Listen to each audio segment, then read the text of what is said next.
I'm alive. Live.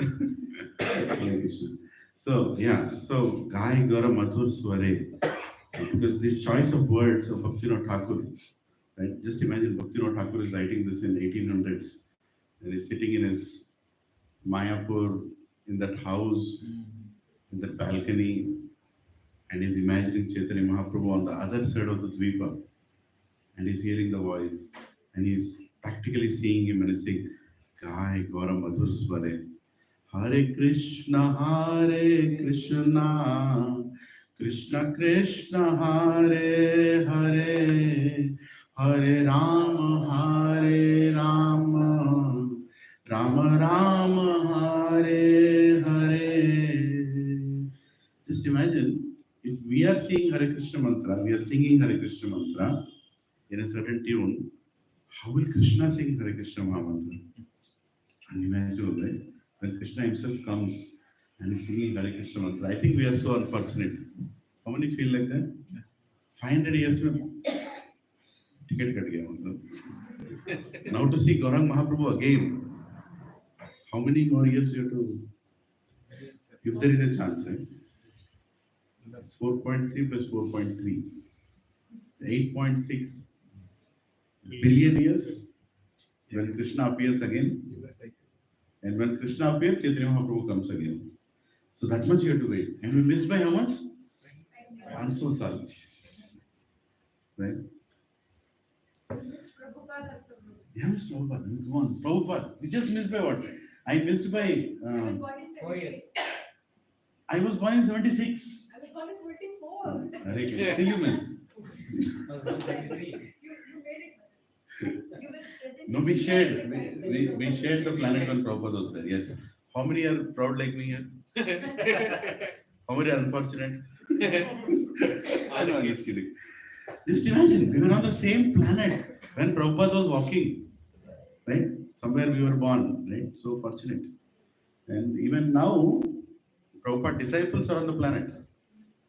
Prabhupada disciples on the planet. We are fortunate that we are walking this planet when Prabhupada's direct disciples are there on this planet.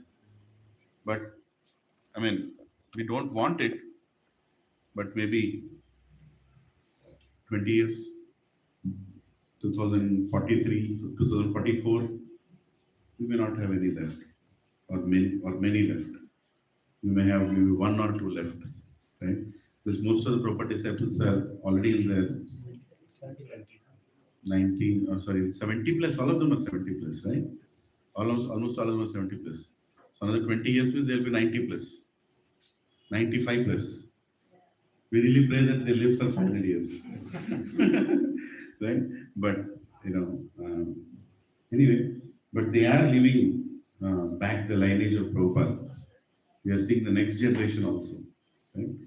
We are seeing the next generation also. So many wonderful souls are being brought in. So Lord Gauranga Mahaprabhu sings in a very sweet voice, Hare Krishna, Krishna Krishna, Hare Hare, Hare Ram, Ram Ram, Hare Hare. What is the paragraph next one? Grihe Thako, Vane Thako, Sada Hari, Bolela. Sukhe Dukhe Bole Nako, Vadane Hari Nam Kore. Yes, you should sing this before appraisals. Whether you are a householder or a sannyasi, constantly chant Hari Hari. Hari Hari. Do not forget this chanting. Whether you are in a happy condition or in a distressful one, just fill your lips with the Harinam. Right? Such a beautiful stanza. Whether you're happy or whether you're distressful, whether you don't have any court cases on you or whether you have so many court cases on you, right? Whether you have ED summons on you, we are hearing that a lot, right? Never heard of the department also before. Everywhere in the news, ED summons on this fellow, that fellow. Or whether you don't have that. All we have to do is what? Yes, we should tell to Arvind Kejriwal, just sing Hari Hari. Don't worry about all those summons, right? Whether you're in distress or whether you're here. Any political leader, you can tell wherever I'm talking about the general media, nothing controversial. Whatever I'm hearing, right? Wherever, whatever is condition, sing Harinam, right? Hare Krishna. Do not forget this chanting, whether you are in a happy condition or in a This was the condition. Just fill your lips with Harinam. Next one. Maya jale badha hoye, acho miche khajal hoye. Ekona chetana pe Radha Madhav naam bolo rahe. Somewhat we can understand what Bengali is there.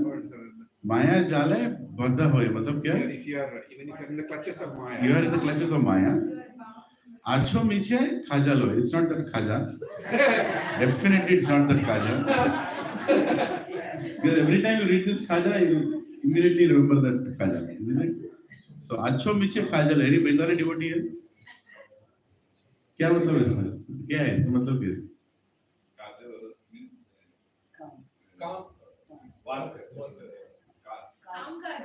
कामकाज। अच्छा वो कामकाज। ठीक है। एक होना चेतना। Only one consciousness. एक होना चेतना पे। What is the consciousness? Radha Madhav नाम बोलो रहे हैं। Chetana is. Let us see how much you guessed. You are bound up in a network of Maya and are forced to toil fruitlessly. Khaja, kamkaj, fruitlessly working. Now you have obtained full consciousness in the human form of life. So chant names of Radha Madhav. Very good. You know exactly. No, Chetana is Telugu word and Sanskrit. Yeah. Let's go next. Jivana hoilo sesha na bhajile hrishikesha. Bhakti Vinod Upadesha, एक बार नाम रसे मातोर है. Super Jivana hoilo sesha. Little life is left. Is that yes? అయిపోయింది. అరే తెలంగాణ మస్తు చెప్పింది. మస్తు చెప్పింది Telangana.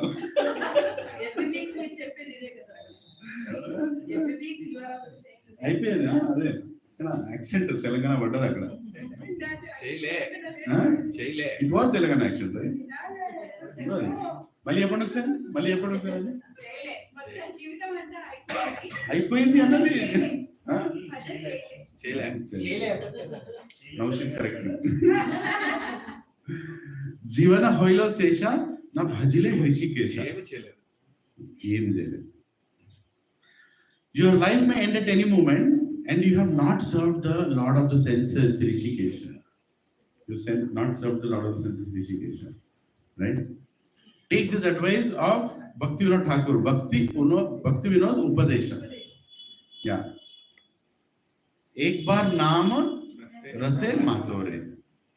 Just once release the nectar of the holy name. Hare Krishna. What a beautiful bhajan. Jai. Bhakti Vinod Thakur ki Jai. 2024 all festivals beginning ki Jai. 1 second.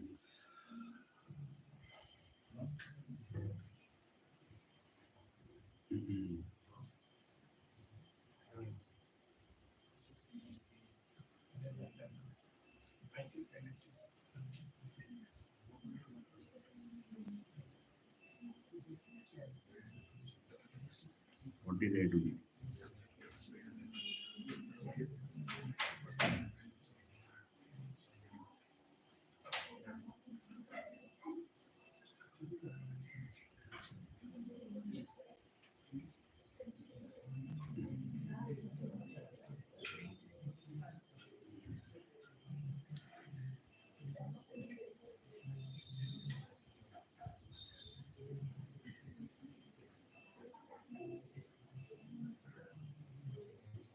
I think we already finished this.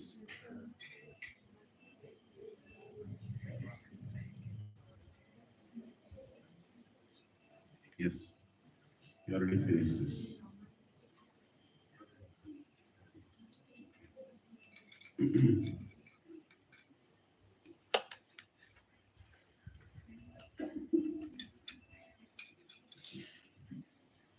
Om Ajnanatimirandasya Jnananjanashalaakaya Chakshurunmilitam Yena Tasmai Shri Gurave Namaha.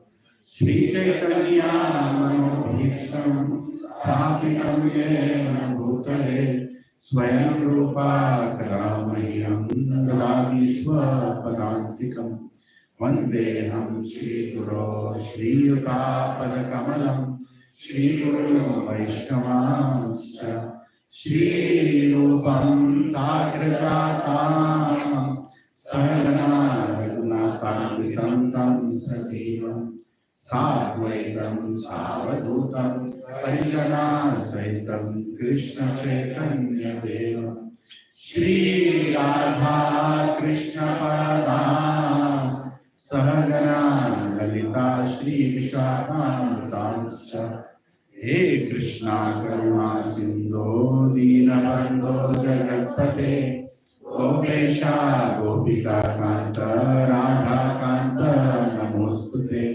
तप्त कांचना गौरांगी राधे वृंदावनेश्वरी वृषभानुसुते देवी प्रणमामि हरिप्रिये वाञ्छाकल्पतरुभ्यश्च कृपा सिन्धुभ्य एव च पतितानां पावनेभ्यो वैष्णवेभ्यो नमो नमः। जय श्री कृष्ण चैतन्य प्रभु नित्यानंद श्री अद्वैत गदाधर श्रीवासादि गौर भक्त वृंद हरे कृष्णा कृष्णा कृष्णा हरे हरे हरे राम राम राम हरे हरे। ओम नमो भगवते वासुदेवाय। ओम नमो भगवते वासुदेवाय। ओम नमो भगवते वासुदेवाय।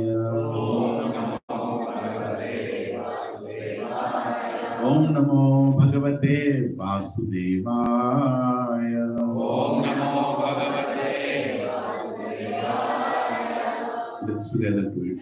नारायण नमस्कृत्य नरं चैव नरोत्तमं देवीं सरस्वतीं व्यासं ततो जयमुदीरये।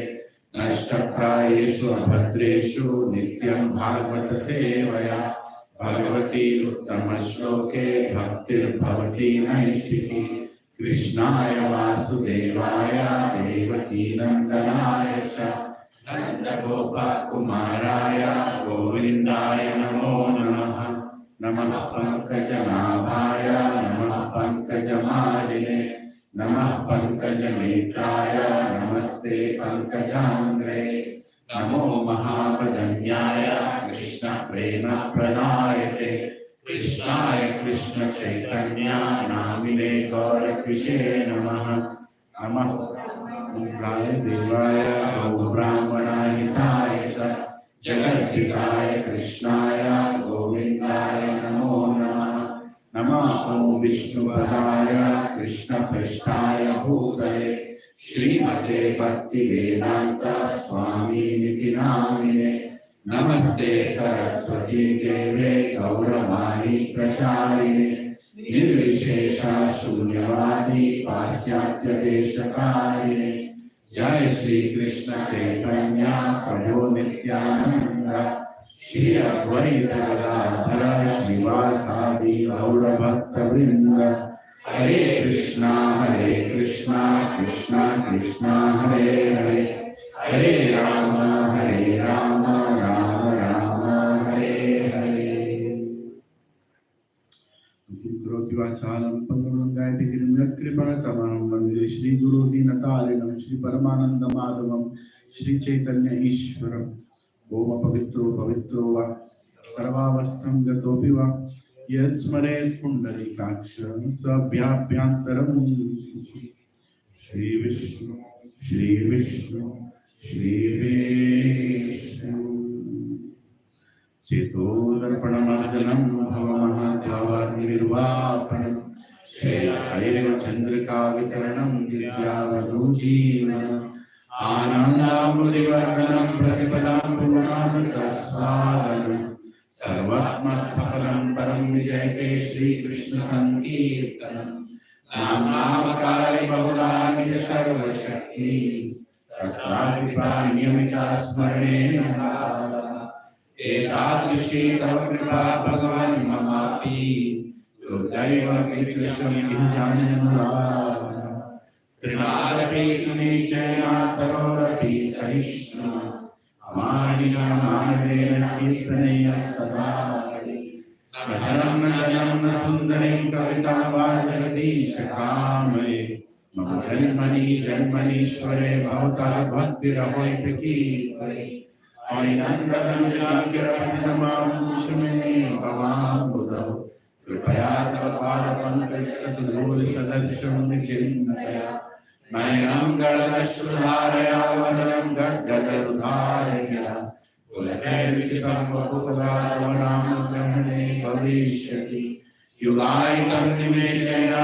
Chakshusha Pravashayatam Shunyaitam Jagat Sarvam Govindam Virahena Aslishyava Padaratam Vinastumam Adarshanam Marmanatam Marodva Yathadakavanavatolam Pumat Pranatasu Evanapara Hare Krishna Krishna Krishna Hare Hare Hare Rama Rama Rama Hare Hare Hare Krishna Krishna Krishna Hare Hare Hare Rama Rama Hare Hare Hare Krishna Krishna Krishna Hare Hare Hare Rama Rama Hare Hare. Chaitanya Chashtastakam prayers ki jai.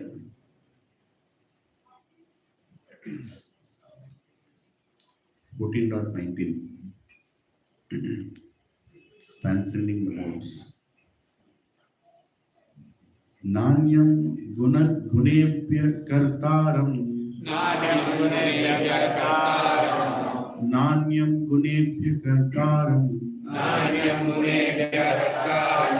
Yada drastanu pashyati Yada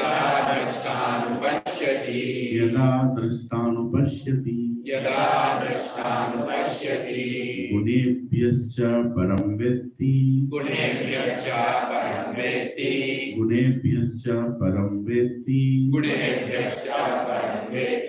Madbhavam so adhigacchati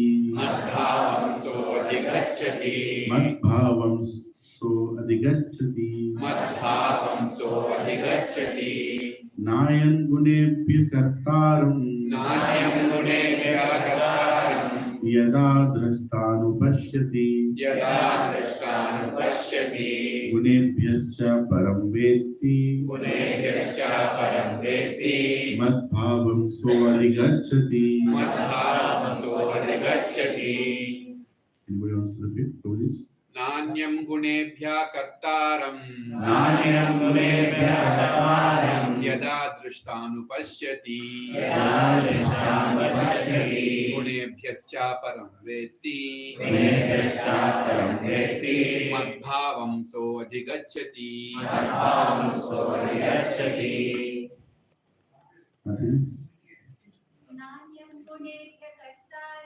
Nanyam gunebhya kartaram Yada drishtanu pashyati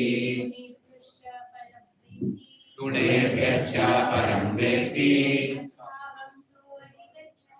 Madbhavam so adhigacchati. No. Anyam. Other. Gunebhya. Than the qualities. Kartaram. Performer. Yada. When. Drashta. A seer. Anupashyati. Sees properly. Gunebhya. To the modes of nature. Cha. And. Param. Transcendental. Vetti. Knows. Madbhavam. To the spiritual nature. To my spiritual nature. Sa. He. Adhigacchati. Is promoted. Adhigacchati. Hare Krishna is promoted. So you can tell your boss, what do you want? Adhigacchati. Promote me. Translation purport by His Divine Grace A.C. Bhakti Vedanta Swami Srila Prabhupada ki Jai. When one properly sees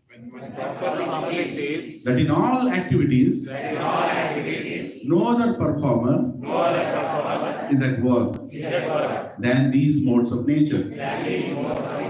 And he knows the Supreme Lord, who is transcendental to all these modes. He attains my spiritual nature. Wow, Hare Krishna.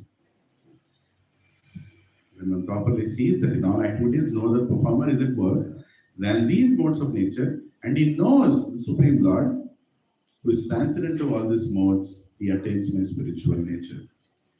Purport. One can transcend all the activities of the modes of material nature simply by understanding them properly, by learning from proper souls. The real spiritual master is Krishna and is imparting the spiritual knowledge to Arjuna. Similarly, it is from those who are fully in Krishna consciousness that one has to learn the science of activities in terms of the modes of nature.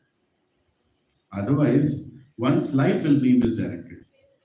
By the instruction of a bona fide spiritual master, a living entity can know of his spiritual position, his material body, his senses, how he is entrapped, and how he is under the spell of the material modes of nature. He is helpless, being in the grip of these modes. But when he can see his real position, then he can attain to the transcendental platform, having the scope for spiritual life. Actually, the living entity is not the performer of different activities. He is forced to act because he is situated in a particular type of body, conducted by some particular mode of material nature. Unless one has the help of spiritual authority, he cannot understand in what position he is actually situated. With the association of a bona fide spiritual master, he can see his real position. And by such an understanding, he can become fixed in full Krishna consciousness.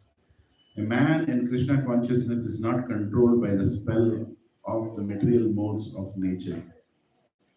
It has already been stated in the 7th chapter that one who has surrendered to Krishna is relieved from the activities of material nature.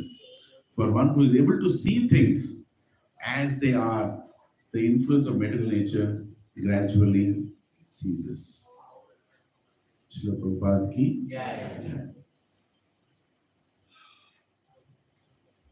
When one properly sees that in all activities no other performer is at work than these modes of nature, and he knows the Supreme Lord, who is transcendental to these modes, he attains my spiritual nature. Okay, so what are the highlights from this translation?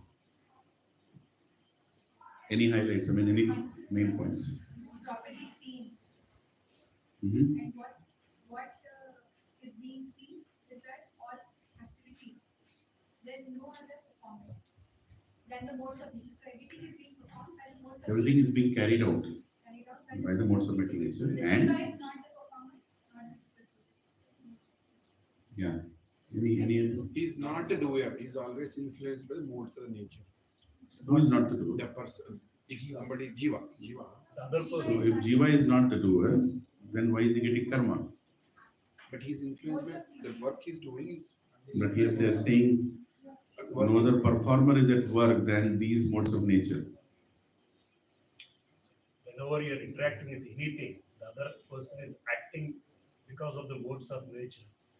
And if you're able to take it that way, and you understand there's one more person who is beyond these three modes of nature, and then you can take it as Yes. So, and he knows the Supreme Lord. Very important thing. And he knows the Supreme Lord. So getting knowledge, so different things of knowledge. One is, we should know that there are three modes of mental nature. And we should also know that there is Supreme Lord who is beyond these three modes. And when you know that clearly that there can be somebody beyond these three modes, then you attain his nature. Okay? So there are three things there. One is knowing that there are material modes, Second is knowing that there is somebody above. And when you know who is that person, and there can be somebody above these three modes, then when you pray to that person, he can make you come out of these modes. He can make you get out of these modes. Now, Prabhupada actually has beautifully written this purport. If you really focus on the purport, he has like, what do you say?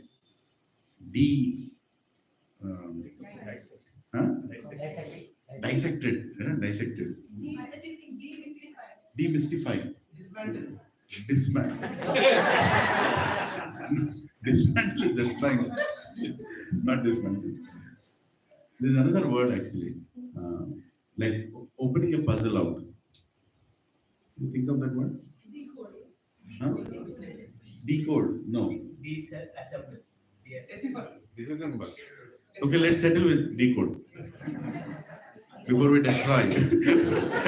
Next word will be destroy. Almost getting there. So he's decoded it, right? In such a beautiful way.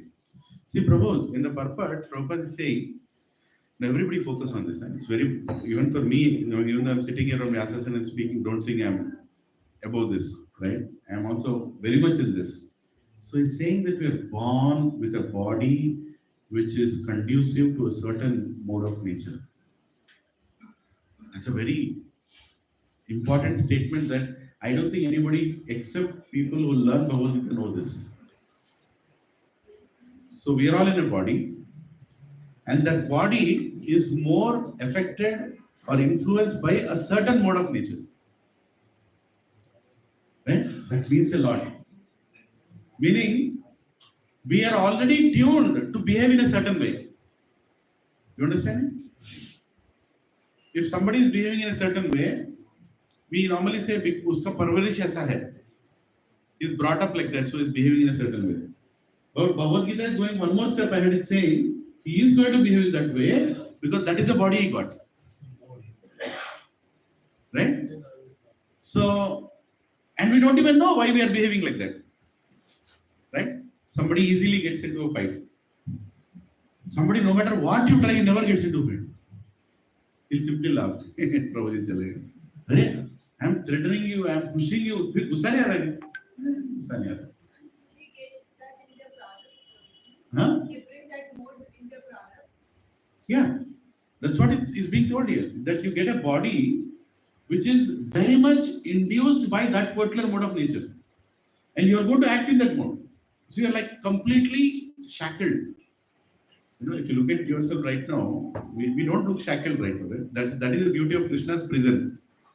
That बांधा भी नहीं लेकिन बांध दिया है कि नहीं अंदर डाला भी नहीं लेकिन डाल दिया and we are thinking that मैं एकदम free हूँ. You're actually thinking you're free, but you're not free. We are completely in that mode of nature, and our body is a lump of matter, of course, but there is a subtle body also, which is mind intelligence, which is very much in tune with that particular mode of nature. Understand this? So how badly we are shackled? Yeah. And because you have this permutation and combination of the modes, you are specifically chosen to be born in that kind of family where they get encouraged to come. Exactly. Where you are going to burn your karma. Right? Where you will get encouragement to use these modes in this combination. Well, encouragement might come, but may not necessarily result in happiness.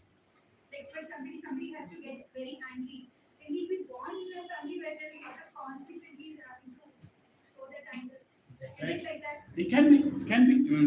Yamaraj knows better, but can be. That's out of our syllabus. But understand this, how we are created, right? See, a mode of nature is going to make you function in a certain way. Right? Let's meditate on this. I think we are trying to understand what purpose is decoding here for all of us. A mode of nature is going to make us behave in a certain way. And that certain way, when we behave, we feel happy. A person who has a nature of being angry gets ecstatic when he becomes angry. Right? I'm not saying people around him will become angry, but he will, or people around him will feel happy, but this fellow will feel happy that today I was angry most of the time. And I feel nice about it. There can be people like that. Don't think that there are no people like that. There can be. Right? There are. And what can be a frustration for that person? If he is not angry. That he is surrounded by people who never become angry. Right? A person who is in mode of passion marries a woman who is in mode of goodness. वो पागल हो जाएगा. He wants passionately everything, and she's like, "चलेगा ना, whatever you say." I want to buy a saree which is red and blue and green and yellow and any saree is okay with me. How can you say that? How can you say that? Choose one. No, I am okay with anything. No!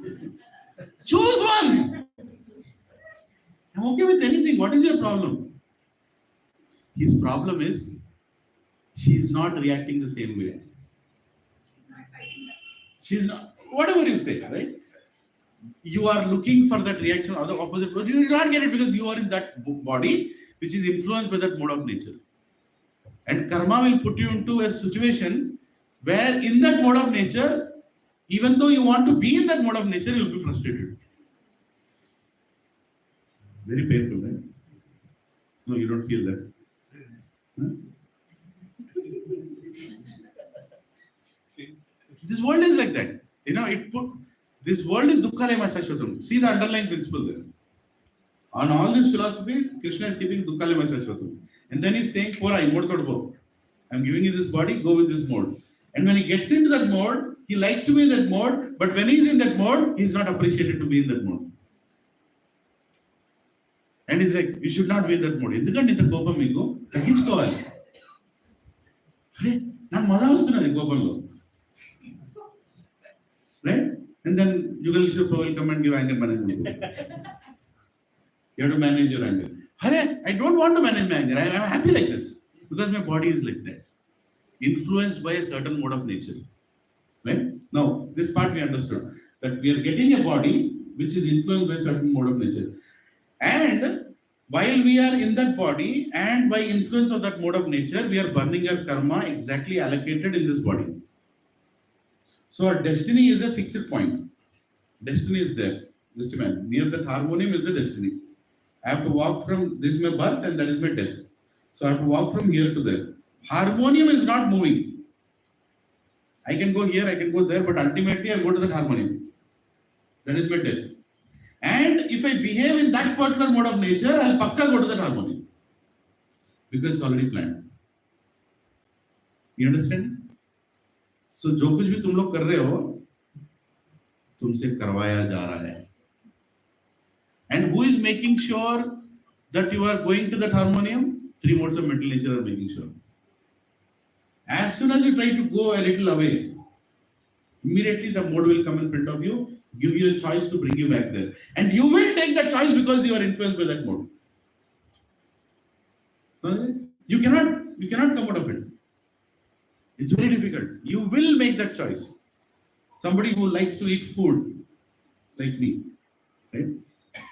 It's very easy to pull me somewhere. You know how to pull me there, right? And somebody who likes good music, for example, somebody who likes good music, how do you bring that person's attention? By singing a nice kirtan there. And immediately he will slowly, I want to go and sit there. So modes of material nature exactly know, Mother Durga exactly knows what mode to throw in front of you to bring you there. That is why they are robes, invisible robes. Prabhupada explains them as invisible robes. Rara, you can't see it, but he's pulling you. He's pulling you, right? And we don't even have this knowledge. Just think about the world outside the Bhakti center here, doesn't even know that such thing exists. What is that fellow thinking? Hey, I am the Muqaddar ka Sikandar. Based on me, the world is running. Right? I am deciding. He's thinking in false ego. Prakriti Kremanani, Gunai Karmani Sarvasya. Guna is doing everything. But Ahankara, Vimud Karta Ham Iti Manate. He's thinking, I am the Karta. I am doing everything. I am this, I am that. I am planning everything. I think the world, I want to run the world that I want. Right? So just see the dilemma. An ignorant person, a materialistic person, is simply doing things, thinking he is doing the things, Whereas actually, who is doing the things? The modes are making him do the things. And modes exactly know that you will do that when this button is pressed. Until that button is pressed, you will behave in a certain way. You will simply press the button like this. Khatam. After that, you will do what it is expecting you to do. Without your knowledge, you are going to do that. Right? How many Ravans are there right now here? All. थोड़ा तो this example was taken by my Guru Maharaj. He said, how many Ravans are there here? You never know until Sita appears. Simple. The moment Sita will appear, you'll know how many Ravans are here actually. तब तक भजन आएंगे सीता राम सीता राम सीता राम सीता सीता हम बना रावणा चुनाव. So until that mode throws that in front of you, you don't know what you are capable of doing. Sometimes you do things that you can't even believe that you would do. Because mode exactly knows when to pull this fellow down, because it's automatically influenced by this particular mode. Right? So actually in Kali Yuga, most of the people are in the mode of passion and ignorance. Goodness is very, very rare or flickeringly there. Modes have a competition in themselves, right? In 14th chapter, they told in the beginning that sometimes goodness wants to be prominent, sometimes passion wants to be prominent, sometimes ignorance wants to be prominent. Yes, that is true, but you will be influenced by the mode that you are most aligned to. For example, early in the morning, 4:30, goodness is there. But a person in mode of ignorance or a body which is influenced more to mode of ignorance will not get up at 4:30. He will not get up at 4:30. Because, and if he gets up at 4:30, for some time he'll feel strange. इतना शांत वातावरण है. How come world is so slow? How come world is so silent? He wants to do something, but वो passion है अंदर. वो दिखाने के लिए that the time is not conducive. Even though you are the most ignorant person, you will not go at 4:30, knock a door and say, hey, vodka payenge. You will not do that because that time is not consciously allowing you to do certain activity. The modes are still available, modes are there, but he is most influenced when the sun comes out. Passion. Immediately, all his timing, planning, all the arithmetic equations, everything starts going. I want to do this at the work. I want to multitask. Right? I want to multitask. Maya puts the most passionate people, she makes them happy by giving them multitasking. And that fellow is such a fool that is doing multitasking, thinking, I'm doing multitasking. You understand? And in the picture, వాని 5 పనులు వేసేస్తుంది మాయ. ఆడ చూసి అరే మస్తు చేస్తున్నారు 5 పనులు అని ఫీల్ అవుతున్నాడు. అర్థమవుతున్నా? తెలుగులో చెప్తే ఎఫెక్ట్ వచ్చిందా? ఇంగ్లీష్ में नया था प्रभु, हिंदी में बोलोगे. वो इतना पागल है, उसको 10-10 कामों में डाल दिया. और वो क्या बोल रहा है? 10-10 काम कर पा रहा हूं मैं मल्टीटास्कर हूं, मुझे प्रमोशन चाहिए, मैं multitasker. But actually you are a fool. You are the fool number 1. So Maya knows इसको कैसे satisfy करना? Through 5 tasks. And this fellow will be in the jigsaw puzzle. I'm the multitasker. I'm doing multitask. I'm the most efficient person. We need multitasking people in the office. He'll recruit 5 more multitaskers. Psychos will work together, multitasking. They have nothing to do with goal of life. वो क्या सोच रहे हैं अपने आप? Multitasking. Passionate people. When passion goes multi-layered, then the fellows do multitasking. वो एक task से satisfy नहीं होते. Have you seen some bosses? They are not happy with one project. Till blood comes out. एक प्रोजेक्ट होते ही immediately next project डालो everything over assistant sir we have hey sit there I'm sending it hey, sir just stop sit I'm saying what do you think it is finished ये कैसा पागल पैदा हो गया ना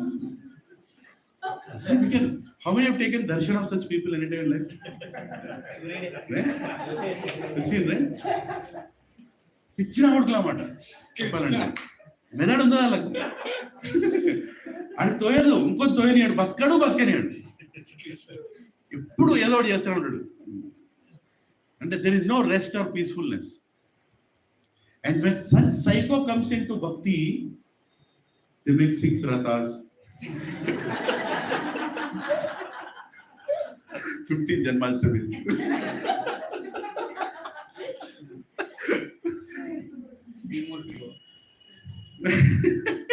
Understand? The same nature doesn't change. See, the whole point is nature doesn't change. 750 students are going to picture running. So, the same nature, Krishna is engaging in bhakti. Nature has not changed. That's why Krishna says, don't try to be in somebody else's nature. It's better to do, even if you're doing a mistake, do it in the nature that you are in. So that nature will naturally take you to that harmony. But that is when you come in bhakti. But if you're not employed in bhakti, just think about how much damage you'll do to this society, to yourself and others because of your nature. Now, Prabhupada has decoded this amazing, verse of Krishna where he's telling that you are in a certain nature. Now let's come back to where we started. You are in a certain nature, and a certain mode of nature of Durga is pushing you to be what you are, right? And he's also giving you the knowledge that there are other modes of nature also. So now, if I'm in passion, I've come to this satsang. Prabhuji explained me goodness, passion, and ignorance. Match the following: Lilananda is equal to passion. I've understood what I am. Knowledge has given you some vision of what I am. You all will know, right? Actually, the modes of mental nature, SSR session is most liked by many people. Right? A lot of people start relating, right? So they get to know that they are in that nature or mostly influenced by that nature. You can't lie the whole world. You can't lie yourself, right? You know which nature. And you also get the education of what other natures are. How to deal with others. Right? And you know how to deal with others. Why is that fellow behaving like that also? You'll know. Right? Now just imagine how important this knowledge is. A lot of people don't even know. Why that fellow is behaving like that, you don't even know. Right? Somebody is smoking below. Go and tell that fellow, boss, if you smoke, you'll die with cancer. That's okay.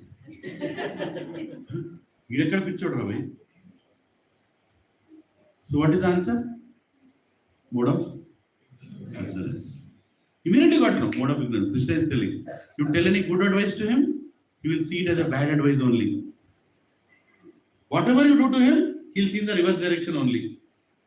You tell we'll do some productive activity, he'll say why to do it? It's unnecessarily unproductive. He will find faults in that only. That means they are in the mode of ignorance. Right? Some people are mode of passion. So you know your nature by coming to satsang, by coming to Bhagavad Gita classes. First of all, you know that you have a nature and you are most influenced by that nature, and you also get education of other natures. Now next word. Prabhu, ये तो बहुत dangerous लग रहा है. I am in this nature, I am stuck in this nature, others are also stuck in nature, we are surrounded by so many natures. What to do? And suddenly,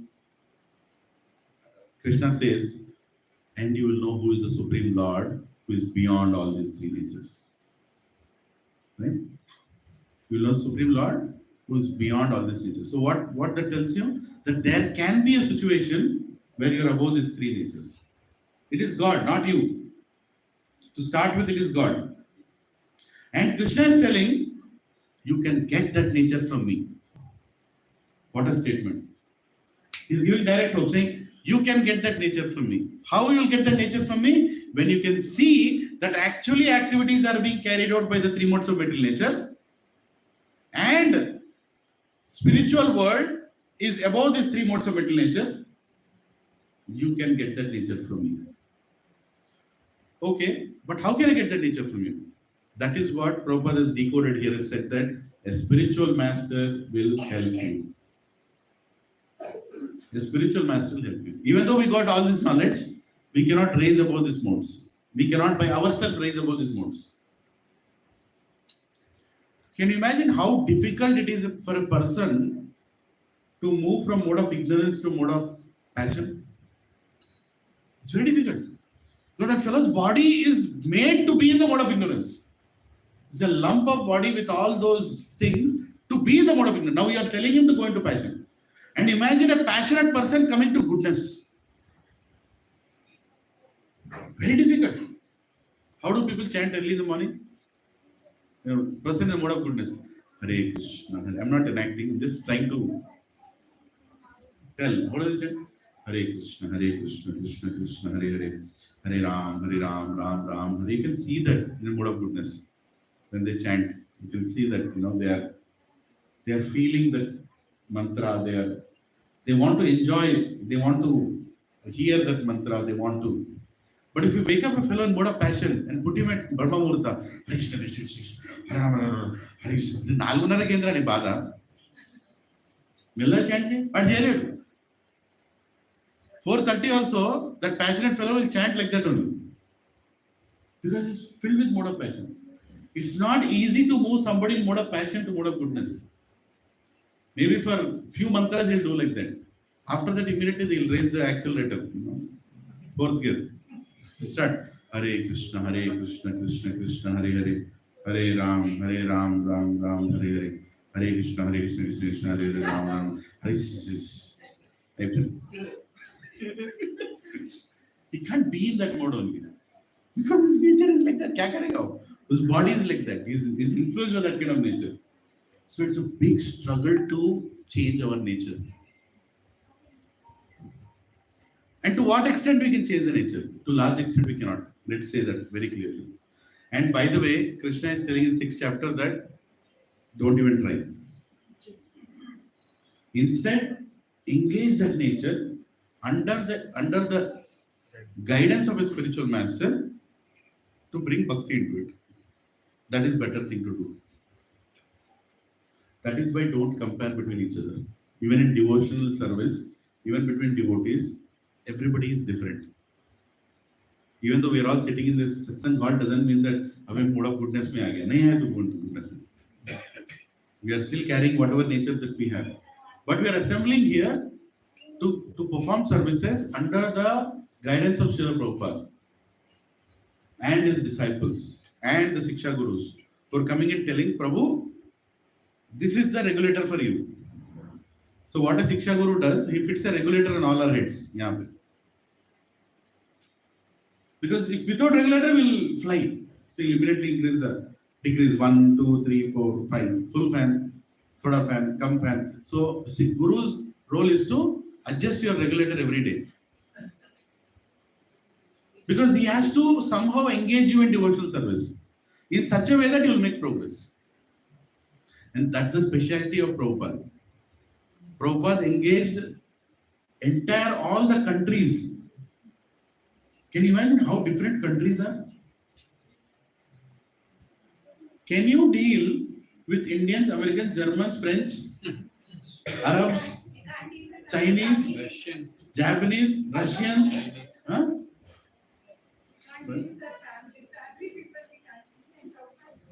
And just think about it. When Prabhupada is giving a class here, Indians, Italians, Germans, French, Chinese, Japanese, Russians, Africans, software engineers. No, that time they are not. They are actually different species. That's what Gauranga Prabhupada told. So just imagine Prabhupada is dealing with all of them at a time. Right? He's dealing with all of them at a time. And all of them come with their own baggages. They all come with their own baggages of culture, baggages of thoughts, perceptions. They're coming with all those baggages, and Prabhupada is engaging all of them in Hare Krishna movement. Wow, Jai Prabhupada. I mean, if you really think about it, how did he do that? It's a miracle. You can't do it. Nobody can do it. Look at the union, the hall of United Nations. People fight like cats and dogs. And they say we are united in nation. They don't agree on a single item. Right? After many G20 sessions, finally, there was a conclusive statement given in this G20 because it happened in India and Narendra Modi could do it. You know that, right? They could never agree on one single, what is that? Common statement at the end of the G20. First time it happened.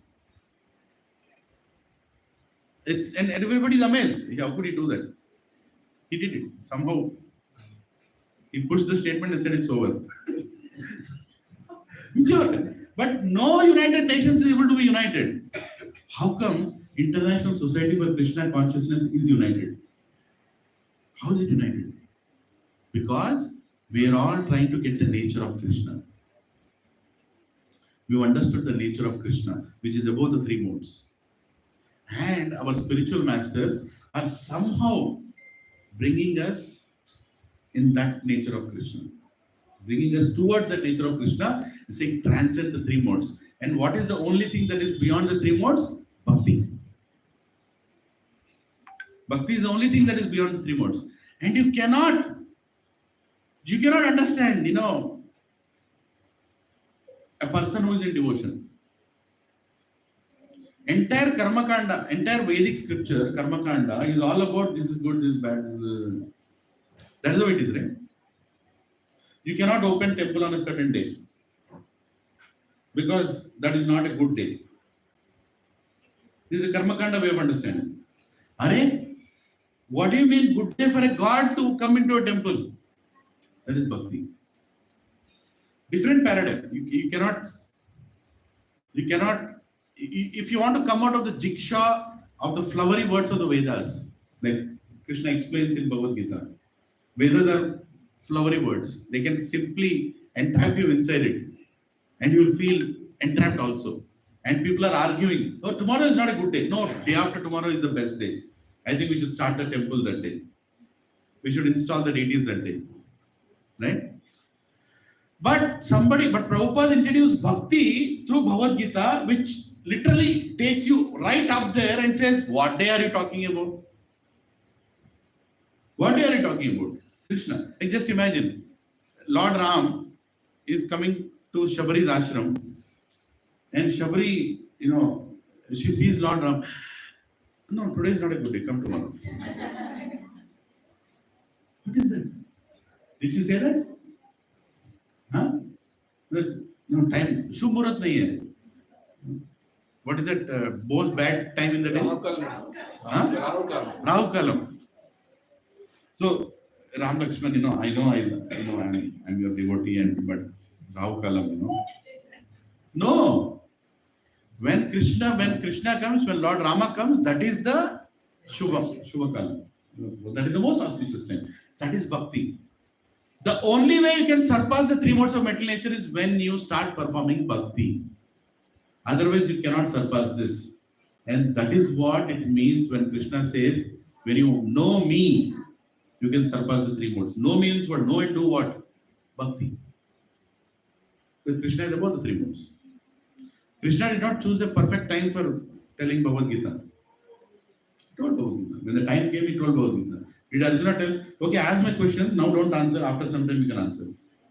The time is not right now. No, Krishna spoke the Bhagavad Gita. Krishna is not dealing with good time or bad time. When Krishna was there, that is a perfect time. Right? When your spiritual master gives you an instruction, does he tell that, okay, don't perform it now because now not good time is going on? No. Spiritual master instruction is about Bhakti. And Bhakti has got nothing to do with good, bad, ugly, anything of this world. Right? So the way to transcend the modes is to follow the instructions of your spiritual master. And you will transcend the modes. Otherwise, you cannot transcend the modes. You're already in a body which is making you go towards a certain mode. And you have the knowledge of the other modes. Right? You have the knowledge of the other modes. And the other modes are also influencing you in some or other way.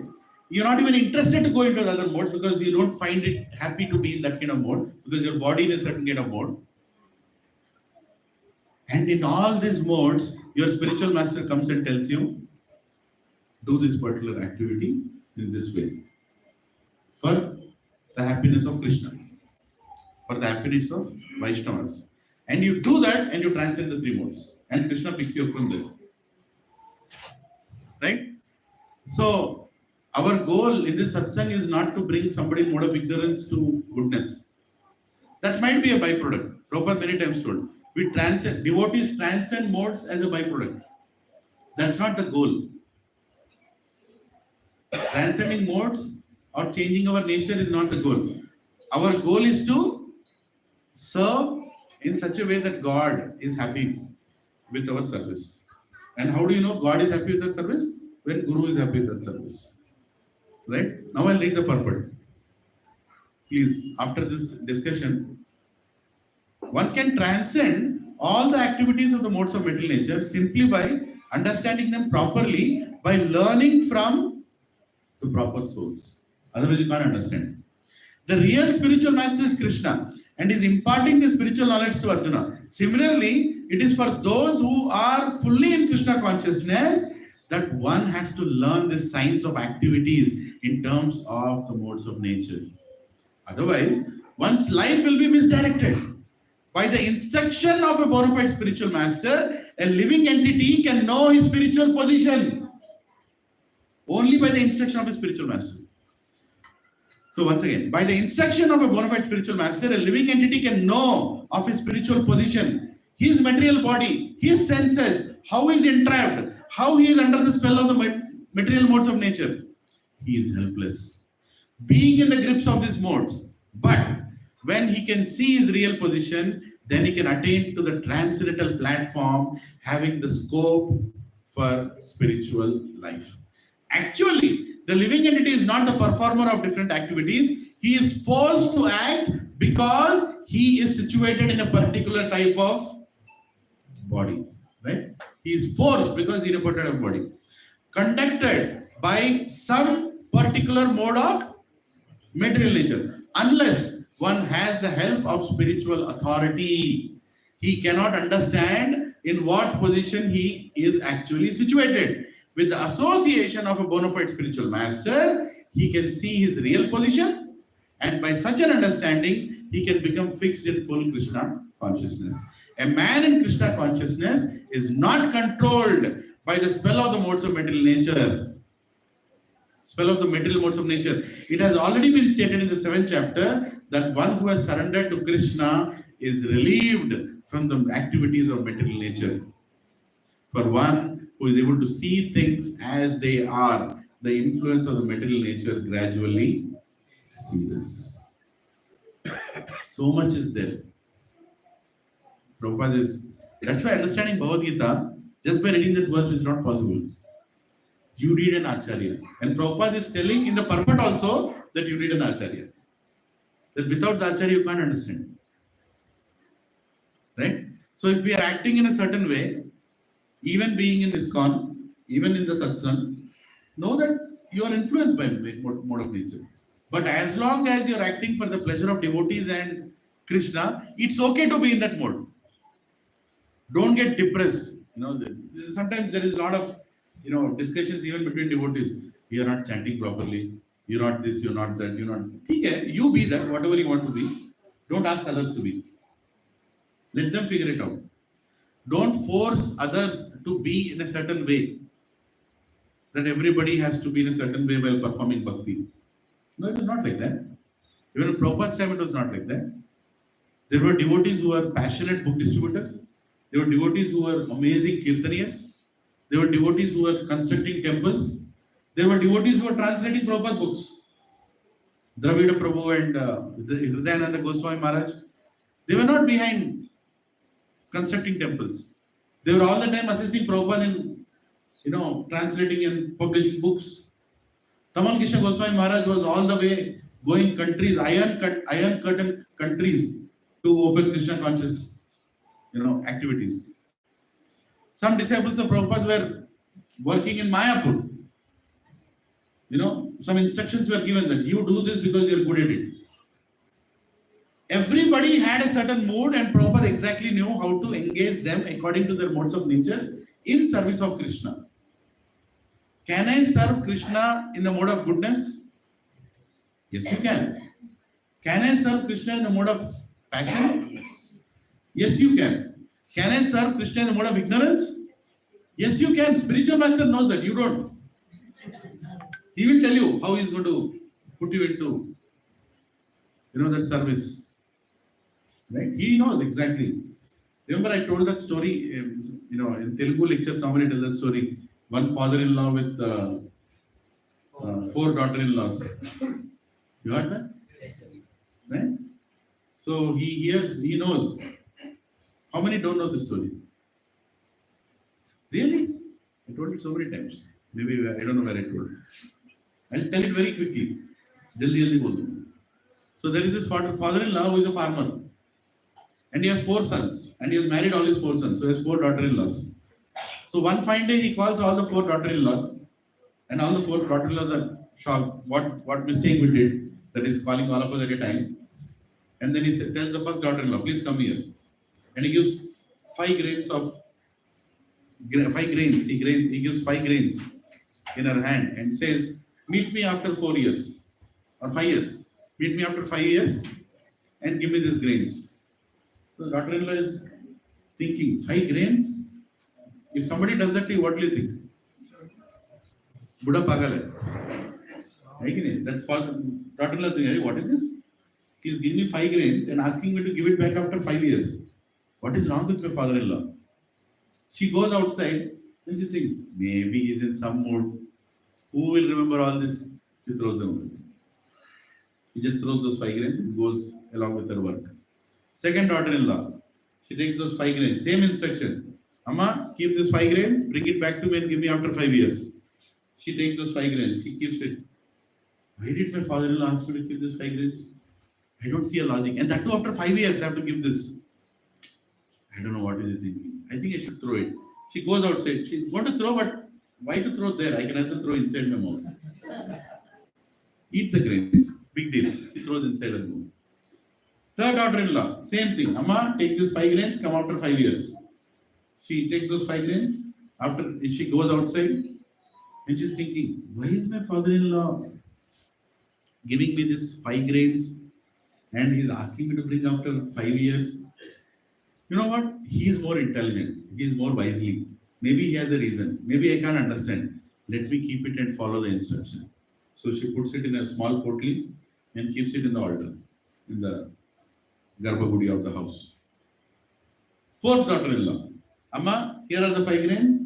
What is the instruction? 5 years. After 5 years, I'll ask you back. She takes this 5 grains and she's like, 5 grains? Why is my father-in-law giving these grains? You know what? He's a farmer. He's a farmer. He is giving me 5 grains and he wants to see what I'll do with these 5 grains. What does a farmer do with 5 grains? He sows it. I will sow it. She goes and sows it in the farm field.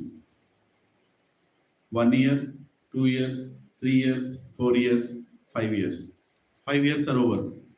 Everybody forgot. Even the 4 daughter-in-laws also forgot. But the old gentleman did not forget. He calls all the 4 of them again. Please come here. He calls the first daughter-in-law. Amma, remember I gave you 5 grains 5 years ago? Where are those 5 grains? I threw them. My God. Yeah. Mama, yeah, sorry. I threw them. No problem. No problem. It's okay, Amma. Stay there. Second daughter-in-law. Amma, where are my 5 grains? I ate them. No problem. You ate them? Stay there. Okay, third daughter-in-law. Amma, where are those 5 grains I gave you? 1 minute. 1 minute. I know you will ask. I am smart. I know what you will do. Huh? Wait. She ran to the Garbhagudi. She removed that potli from the behind. She brought that. Here are your 5 grains. Like, wow. You followed my instruction. You are giving me back my 5 grains. Fourth daughter-in-law. Amma, where are my 5 grains? Suddenly, if you ask like that, how can I give you? What do you mean suddenly ask? I told you 5 grains. Give me back my 5. Mamaya, I have sowed those 5 grains. That 5 grains became 1,000 grains by the sprouted plant. So 1,000 grains became 1 acre of, plantation. And the 1 acre of plantation became 10 acres of plantation. And suddenly you're asking me 5 grains. I need 20 lorries to bring all those grains. What those 5 grains have made in the last 5 years. Very nice. So then he calls all the four daughter-in-laws. Come here now. Now I am going to give you the right work to do in this house. I am going to allocate duties. Who is going to do what in this house? So people who have heard the story don't answer. Who have not heard the story answer. What is the work he will give to the first daughter-in-law who threw the 5 grains? What is the best work she can do in the house? Huh? Clean up the house. Throwing the trash, cleaning the house. She's very good at throwing, right? So engage her in throwing trash. Chetabade, bedabade. So you are the cleaning minister of the house. Shuddhata, Parishuddhata. You are the minister. Huh? So she becomes the cleaning minister of the house, right? And second daughter-in-law, Amma, come here. What is the ministry he'll give her? Cooking. Kitchen. Again, she has the taste to eat. The person who has taste to eat will prepare something nice. If you give kitchen to a sannyasi, he will die of hunger. Isn't it? Because he doesn't want to eat anything. He'll naturally not cook anything. So you need to give that responsibility to somebody who likes to eat. So they'll also maintain. So daughter-in-law, you are the kitchen minister. Second daughter-in-law. Third daughter-in-law. Finance, savings. Talanchitra Gupta. Right? The bag of Hare. So Talanchitra Gupta, right? He gives the Tijori ka chabi. Tijori. These days you don't have that, right? Tijori ka chabi. That was a feeling actually, when women used to walk like the full, 1 month tijoris. आजकल किधर तिजोरी है? पूरा bank में. Only password. Bank में क्या है? पैसा नहीं है, लोन है. बैंक लोन है, डबल लोन है. वोट देर ले अंदर बिचपोले మొత్తం లోన్. पैसा आ रहा है उधर जा.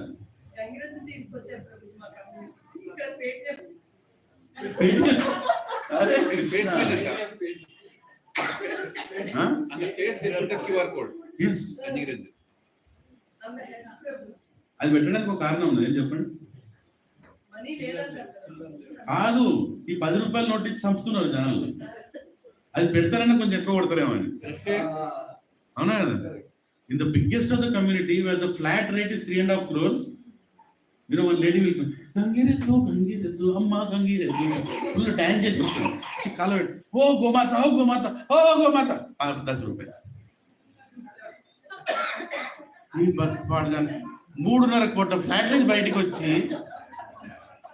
3.5 crores ఫ్లాట్ నుంచి బయటకు వచ్చి 10 రూపాయలు అని ఇచ్చేది. మళ్ళీ డాన్స్ గంగిరెద్దు ఓ గోమాత దానికి చాదर ऐसी इतना नाटक करते 10 रुपए देते. वो हमेशा जब आता ना, I know that fellow, he is a friend to me now. I gifted him 3 bulls. This time he is getting our own bull. Govind is coming to our house tomorrow. That fellow is, ఈ ఎన్సారీలు 10 రూపాయలు ఇస్తారు. నీ చెప్పేలా ఎదరా బయటికి నార్సింగ్ ఈ మయం అవుతారు. అంతా పిచ్చపోలు ఉంటారు ఇక్కడ. ఏమి అన్ని మొత్తం ఈ మయము అపర్ణాలు అంత పిచ్చపోలే కదా, మొత్తం బ్యాంకులే తీసుకుంటున్నాయి కదా. जिसको तेलुगु नहीं आता, आई एम सॉरी, बट समझ गया ना, भावना समझ गया. भावनाओं का समझो. हाँ, भावनाओं समझो. Anyway, so third daughter-in-law who keeps things as it is very nicely and reports it back is given what department? Finance department. Fourth daughter-in-law comes, and what is he going to give the duty to the fourth daughter-in-law?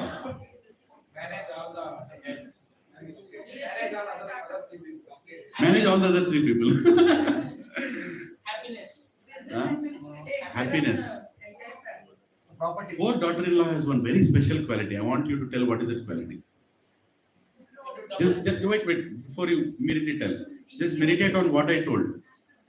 She gets the grains, and what is the thought that comes to her mind? He's a four-year visionary. No, she first identified what her father-in-law is and Yes. So, what is the first thing? She identified what her father-in-law is what he would like. and what he would like. And she did exactly what he likes. So that means she is good at understanding our heart and to do activities which will give pleasure to our heart. Right? So he gives the responsibility to daughter-in-law that you will maintain the happiness and unity in the family. Right? You are the home minister. Right?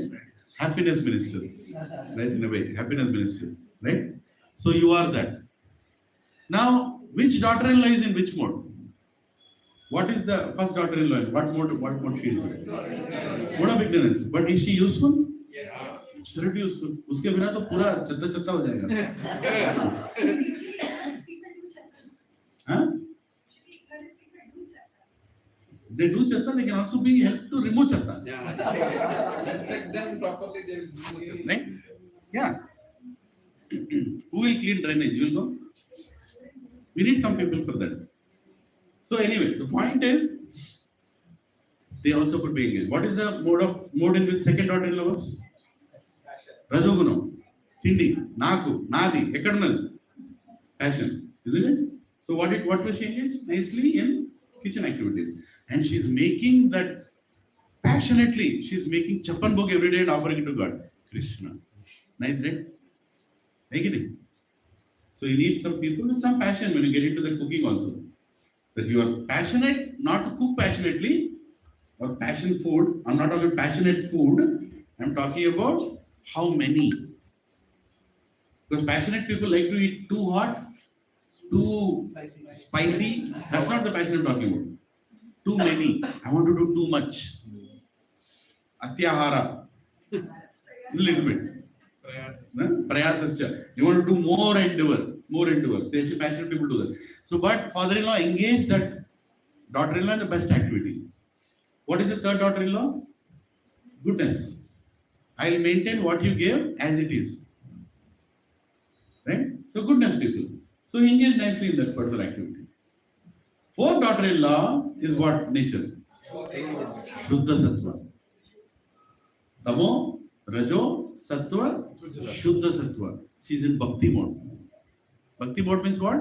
She will do not only use what God has given for her use, but she will engage it in His service.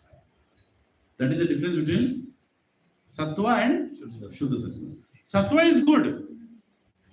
See, Sattva people do Satyanavatam every 3 months. Sattva people will go to temple every Vaikuntha Ekadashi. Sattva people go to Tirupati and give hair at least once in a year.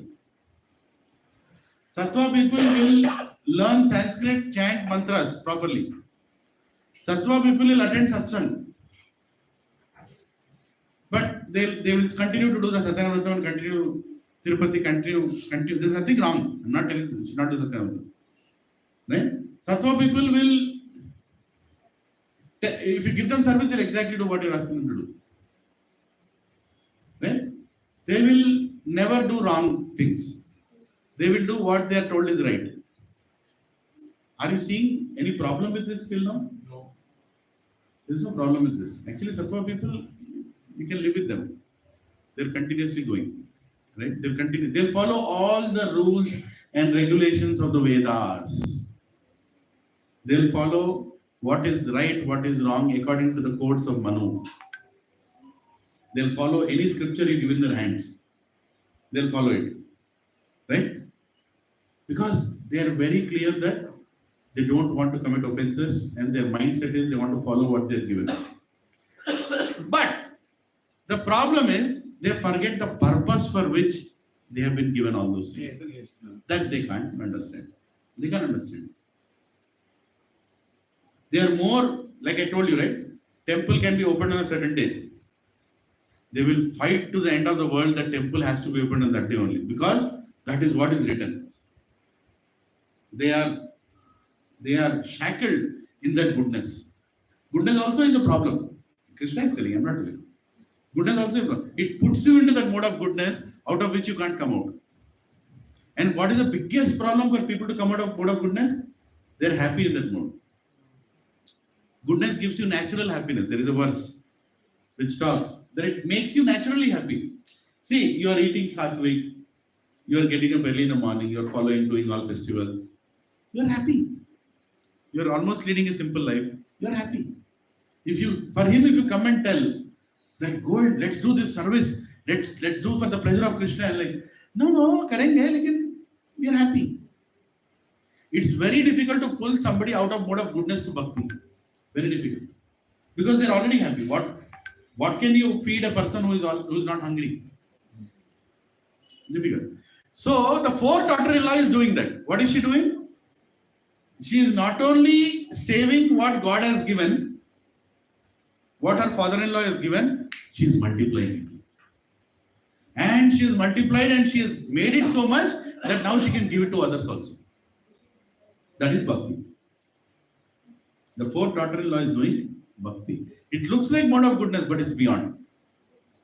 She has gone beyond. So, you are not reading Bhagavad Gita. For example, Sattvic people, they read Bhagavad Gita. They read Bhagavad Gita and they are happy, they are satisfied. But what are devotees doing? They are reading Bhagavad Gita, then going and distributing Bhagavad Gita. Why? In the last verse, Krishna is telling, for anyone who distributes his knowledge to others, this conversation between you and me, Arjuna, he is most dear to me. He is going and doing that. Prabhupada could have been in Vrindavan, in Radha Damodar temple, happy and satisfied. What did he do? No, he is not in Sattva Guna. He is in Suddha Sattva. He is above this. He is Uttamadhikari. He cannot stay at one place. He took this and he went to the whole world. Take it. With so many heart attacks, so many pains, so many lawsuits, so many visa problems, so many health problems, he never stopped. Because he is in Shuddha Sattva. Like the daughter-in-law. She can think, why should I do plantation? Again, plantation means what? Harvesting. Removing, again sowing, again harvesting. 1 acre, 2 acre, 10 acre. I should have just kept those 5 things as it is. That is what my father-in-law asked me to do. No, I am going one more level. For whose pleasure? Father-in-law's pleasure. In our case, whose pleasure? Krishna's pleasure. And what does that father-in-law represent? He represents Krishna also and he represents Guru also. Guru knows how to engage us in any mode that we come in. And we are not going to change that mode. Did that father-in-law try to change the mode? He didn't change the mode. He didn't tell, how can you throw? Hare, I gave you, what kind of nonsense you are? How can you throw that thing? No, he knows. Her nature is to throw. So make her throw unnecessary things. Before she uses the same tendency to throw useful things. Just imagine. You put the daughter-in-law in her house. Every morning she'll take all the iPhone, FIFA and everything, throw outside the house. Hey, where did you throw? No, I feel like throwing. No, you have to engage her to throw something. Because her nature is to throw. You know that story of that thief who goes to a dham? You know the story? Huh? The thief's nature is what? To steal. That fellow has been doing stealing for the last 20 years, 2 decades of experience in stealing. Right? Every night he has to go and steal something. And finally he came to satsang. And when Prabhuji told, stealing is bad. Huh? I was stealing 20 years. Stealing is bad. Huh? Okay, I will not steal now. That fellow went to Tirupati. You can say Tirupati, went to Tirupati. Big hall, he's sleeping. Right? In that hall, many people are sleeping. Everybody kept their bags beside them and they are sleeping. This fellow got up 12 o'clock in the night. His business starts that time. Isn't it? 12 o'clock, business starts. What is he thinking? I have to steal now. Because nature is to steal. What he has to steal? All the bags. People are sleeping with their bags. He's looking at the bags, he's not getting sleep. Something he did in the night and finally he slept. Next day morning, everybody got up. Hey, where is my bag? Where is my... Hey, who took my bag? everybody is like, chaos, this fellow is coming. I will tell you where your bag is. ఏం చేసినావు నీ bag ఇక్కడ పెట్టినా వాడి bag ఎక్కడ పెట్టినా వాడి bag ఇక్కడ పెట్టినా వీడి బ్యాగ్ ఇక్కడ పెట్టినా because nature is to steal, he can't stop it. So he stole the bag, he kept it somewhere else. He stole that fellow's bag, he kept it here. They all got back their bags. All the bags are there only. Because he knows that stealing is bad. He knows that stealing is bad. But he can't stop stealing. क्या करेगा? है कि नहीं? The same way, father-in-law did not change the nature. He just changed the activity. Use the same nature to do that activity. Right? Now, this story goes one more level. What do those 5 grains represent? The 5 grains that Krishna has given to us, what do they represent? Right? They represent knowledge. 1 grain represents knowledge. Right? Knowledge of Bhagavad Gita, knowledge of Shastra. What are we supposed to do with that grain? We're supposed to learn it. We should not give it away. Those 5 grains represent something very important in our life. He gave us knowledge. He gave us the body also. This body also. This body is not our body. It's given by Krishna. We have to safeguard this body. We have to utilize this body in the service of Krishna. Third, he gave holy dhams. He's asking us to visit those holy dhams. Right? Fourth, he gave us mantra. Mantra to chant his names. And fifth, he gave relationships. He gave all of us relationships. What relationships he gave? Husband, wife, son, daughter, brother, sister. He's not telling leave all these people and go. No. Engage all of them in service of Krishna. You become a devotee, you make everybody else a devotee in your family. Shastra never says, spirituality never says, leave everything and go. And no, never says that. That is one of the grains. So all these 5 grains you are utilizing in service of Krishna in Shuddha Sattva, that is Bhakti. But that can be done only by a spiritual master, under a spiritual master's guidance. Under spiritual master's guidance. Otherwise you can't do it. Otherwise, you don't know what you're going to do. But still you need that nature. Right? Did you like the story? You can tell anybody. You can teach some part of Bhagavad Gita by telling the story. Anywhere you can do that. I do that when suddenly when people ask me to speak, and I see a lot of Telugu people or traditionally people, this story easily goes inside. Right? So can you repeat the story quickly? Just as a recap for all of you to remember. You can go and repeat that. Tomorrow is Sankranti. Wherever you're going, whichever, tell them the story of 5 grains. Can you do that?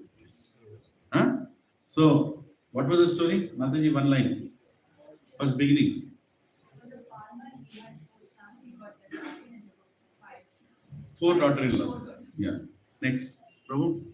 They give the wife is given 5 grains of rice to give back after 5 years. To each one of the daughter-in-laws.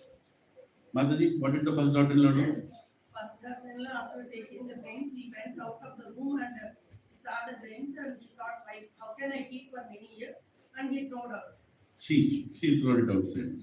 Second daughter-in-law? Kalia. Third daughter-in-law? She kept as it is. As it is. Bhagavad Gita? As it is. Fourth daughter-in-law? She sowed it in the farm. And made it into big crops. After 5 years, all of them were summoned and they were asked where are the grains, and according to that they were given responsibilities in the house. What was the responsibility first daughter-in-law got? Cleaning activities. Shuddhata, Parishuddhata department. Second daughter-in-law, Prabhuji? Kitchen. Yes. Third daughter-in-law, Prabhu? Finance. Prabhuji is a finance person. Fourth daughter-in-law, She has given the duty to keep everyone happy. Happy in the house, right? Can she keep everyone happy? Because she knows the heart of everybody, isn't it? Yeah. So what are the modes in which all the four daughter-in-laws are? You were there? First one, Tamoguna. Second one, Rajoguna. Third one, goodness, Sattva. Fourth one, Shuddha Sattva, Bhakti. And what do those 5 grains represent?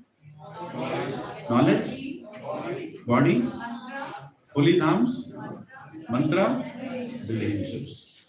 All this 5. So your takeaway for Sankranti is done. Huh? So, I mean, there are many allegoric stories like that, right? In Bhagavatam also you have stories like that.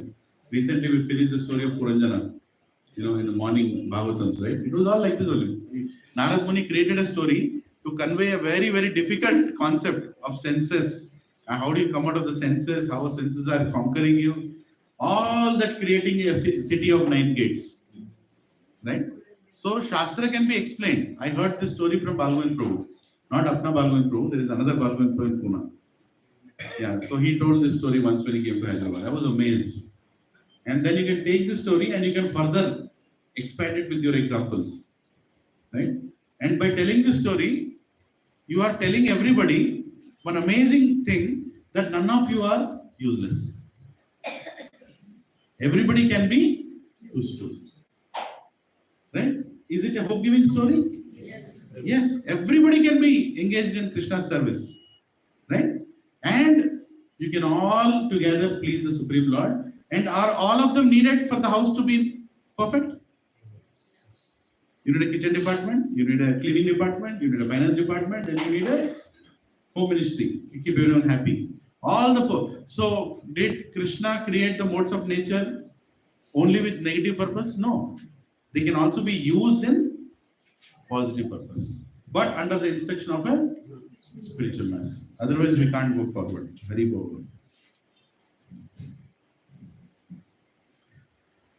So one is to understand that actually whatever actions are happening, that is happening because of the modes. Then one understands further that beyond the gunas, there is a transcendental being, the Supreme Lord. Modes are not like prisoners, shackled, which immobilize the person, but the puppeteer strings, which makes the person dance accordingly. So first thing is to understand that I am imprisoned, I am shackled. So when I am tied up, I will ask somebody who is free to free me. A very nice statement. First thing that we understand in Bhakti is, Mantolo, you are influenced by some mode. Right? Then you can go and find the person who can pull you out of that modes. Who is the person who can pull you out of that modes? The person who is not in those modes. Right? If your guru is in already modes, how can he pull you out of the modes? What is the shloka for which this Bhagavad Gita? Tadvidi pranipatena pariprashyena sevaya upadeshyante jnanam jnanas tattva darshina. Only tattva darshina can tell you what is tattva. The one who can see the tattva can pull you out of and show the tattva. Otherwise, if he himself is in ignorance, how can he show you? So it is such an important thing, Prabhujis and Matajis, to choose a perfect guru. Without choosing a perfect guru, we are nowhere in spiritual life. And we are so fortunate, let me tell the other way around. We are so unfortunate that we don't know how fortunate we are. How are we unfortunate and how are we fortunate? We have so many gurus in ISKCON and we are still thinking, should I choose or should I not choose?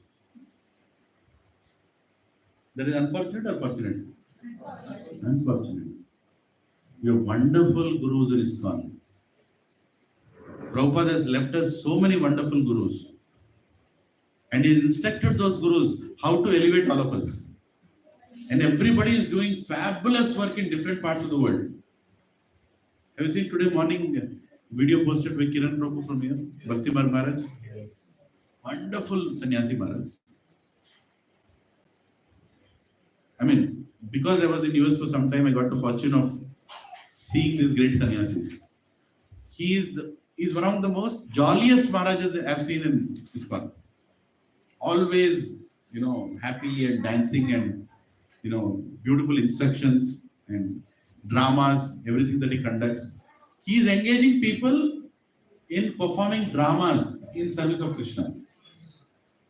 How many of you have seen a drama conducted by Bhakti Maharaj? Anytime. You've seen? Live dramas. And they'll be like ballet. Not ballet, what is it? No. On New York, there is a street. They say Broadway. Lack of words, Broadway. Right? Professionally done. Controlled environment, right lightings, right sound, everything. Like that they'll be. Like Broadway dramas it is. And he does that in big societies. And he inspires people. And most of his disciples are drama artists. Bhakti Maharaj, most of his disciples. Right? So such great sannyasis are there. So one of you here has the, I think, no. Okay. No, somebody told that he wanted to be an actor in life. Who is it? Forgot. Somebody told me. I always wanted to be an actor, a director. No. I don't know who told. Somebody told me in satsang. He wants to be an actor or no. Who is that? Come on. Please tell me. We all vote for Mahesh. We are making a fun. No. It was not him. Huh? Ravi Prabhu. No. Somebody Prabhu out. I think Raja Ramesh Prabhu.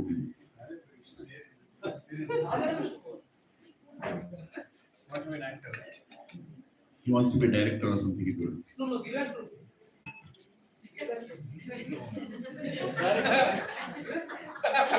Mana Shri Giraj Prabhu. Really?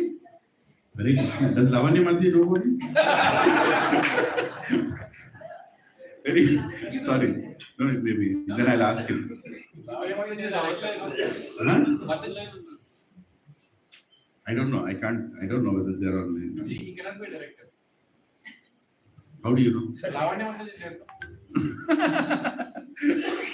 So the point is, if somebody has that tendency that he wants to be a director, actor, something like that, sorry, he also can be engaged in Krishna consciousness in ISKCON. Can you imagine the diversity of ISKCON? You have a guru who can engage you in drama.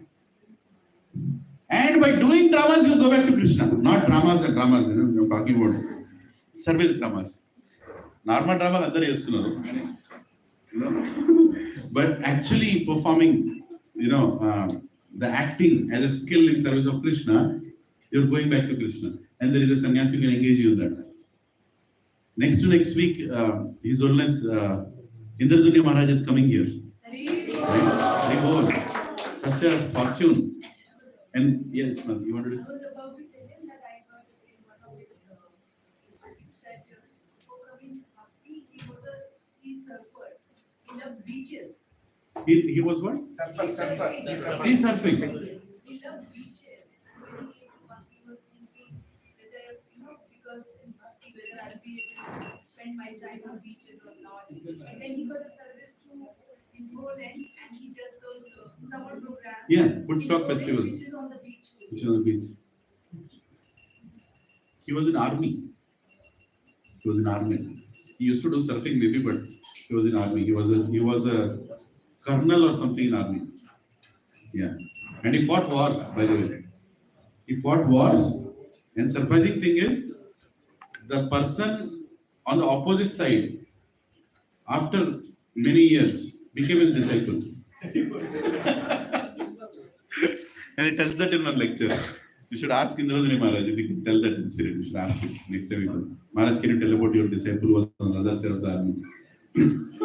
Just imagine. Few years back, they were fighting with each other to kill each other. And after a few years, Krishna consciousness is so dynamic that he became his disciple. Both of them came to Krishna consciousness like that. So, Indraduni Maharaj is famous for what? For conducting big festivals. Massive festivals. Not chota festivals. Like our Rath Yatra is like a drop in the ocean of the festival. Right? 10,000 people, 20,000 people for 5 days continuous with lot of dramas and kirtans. If you go to YouTube, just browse Woodstock festivals or Hare Krishna festivals. And you can see, my God, the kind of professionalism with which they do. So if somebody is an event manager, somebody has the skill of being an event manager or an entertainer, or somebody is a good dancer, he can engage you in that service. Right? So whatever mode you are in, there is a perfect guru for you who can engage you in that service. If somebody likes cows, somebody likes agriculture, somebody likes to lead a very simple life, somebody likes to be natural in between the nature. There are also sannyasi Maharajas who are perfectly there to engage that tendency in Krishna's service. His own as Bhakti Swami Maharaj, Varnashrama ministry. Right? And even Bhakti Vikas Maharaj, I heard, he also has some communities like that. And somebody wants to go right into the mainstream, passionate cities and preach there dynamically. And you want, preachers coming in that direction, talking to industrialists, talking to this, and dealing with the complicated heads. There are many Maharajas whose disciples are like that. Right? Like Radhanath Swami Maharaj, they are into mainstream preaching. Rompad Swami Maharaj, mainstream preaching. They're not colleges. Rompad Maharaj is like colleges, and those areas they get in a lot. Right? And Devamrit Swami Maharaj, mainstream preaching. You don't know Devamrit Swami Maharaj. He's an African American. How many of you know Devamrit Swami Maharaj? Yeah. Amazing talks. Have you heard his lectures? Amazing talks. He tells the satsang hall should not be like this. People will run away. It should be like a lounge. It should be a Bhakti lounge. Don't say Bhakti center. Very dynamic ideas. Very dynamic ideas. He knows how to attract the mainstream people who are lost towards Bhakti.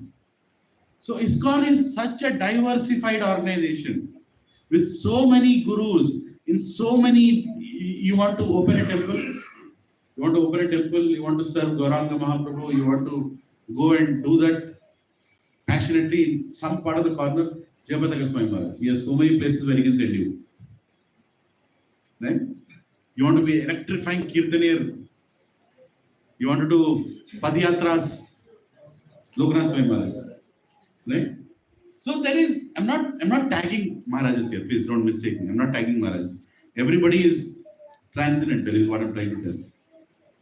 And they know how to engage all of us in Krishna service according to the mode in which we are.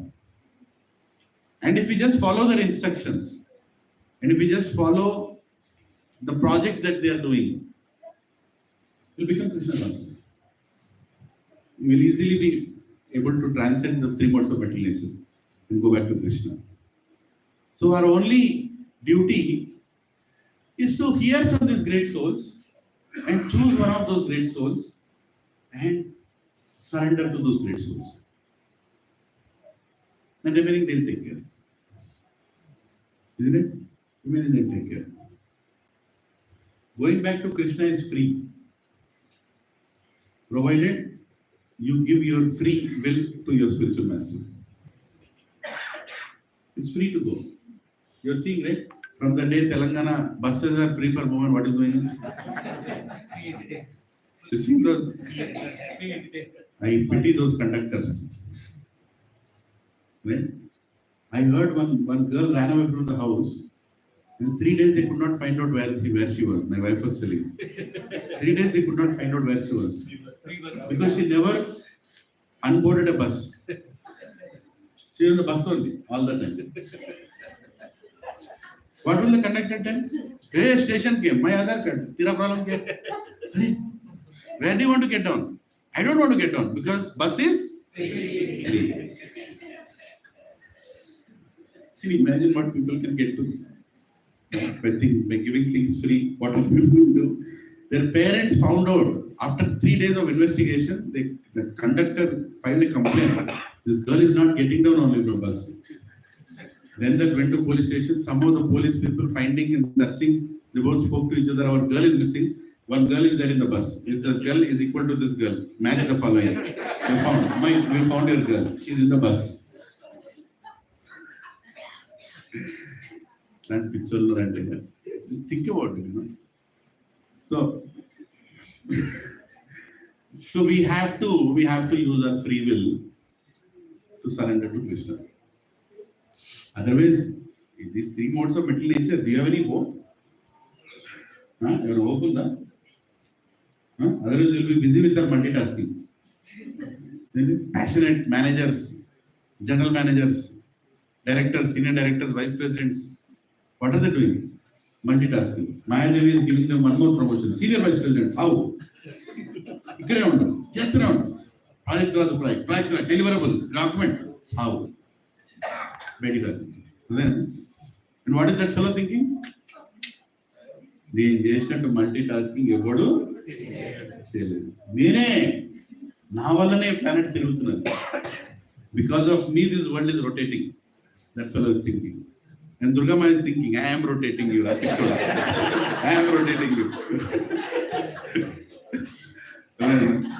There used to be, in the old movies, there used to be a lady called Surekantam. She is known for rotating her hand. You see that? Yes. North Indians don't know. There used to be one lady, she did maybe 500 to 600. And all the 600 movies, she did the same thing, rotating her hand like this. Like this. And it became such a taboo that today when somebody speaks like that, in Surekantam, they tell like that. You're talking like Surekantam, they tell like that. Yeah. Such a, 2 generations people did not name Surekantam. She was that most difficult mother-in-law. That was her goal. That she is the most difficult mother-in-law who will always find faults with daughter-in-law, and she will torture the daughter-in-law, and daughter-in-law will be like Sati Savitri. I don't know. I have never seen such daughter-in-law, but in movies there are such daughter-in-law who are like Sati Savitri, and there is this mother-in-law who is like Surekantam, rotating like this. In our life, Mother Durga is rotating it like this.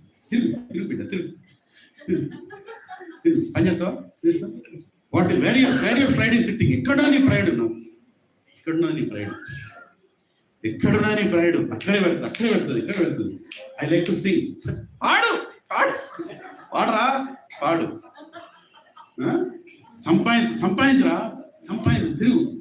How many know Telugu here? I'm seeing some people are not reacting, so.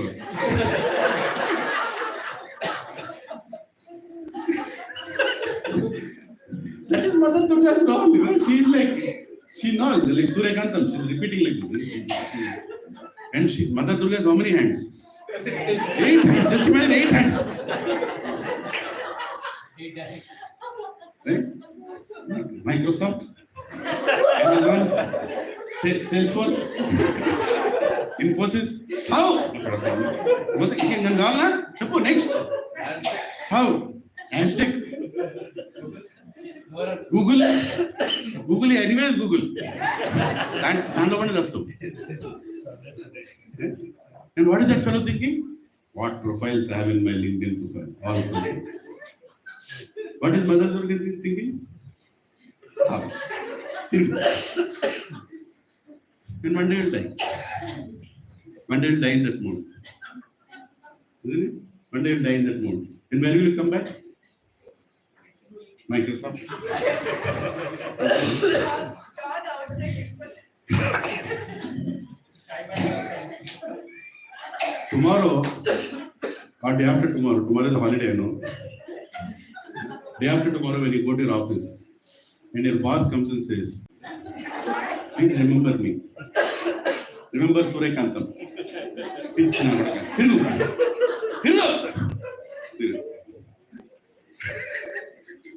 That is how modes are playing with us. So any questions? We'll end it here. What question is it? Somebody give the mic. Sorry, Mother. Some Surekantam has come into me now. Today whole night I'll be rotating. Hare Krishna. Yes, ma'am. History we see many devotees like Brahmadas and all, who were born and we saw like half of their life they are in the mode of ignorance. And then suddenly they changed into Bhakti and believe. So, is that destined to happen or is there endeavor there in that? Okay, so Mataji's question, did everybody understand? So Mataji, first of all, we cannot judge devotees, especially the scale of Ramadas, Tukaram, Annamaya. They are not ordinary devotees, right? They are all associates of the Lord coming to do pastimes. We can say like that, right? So, yeah.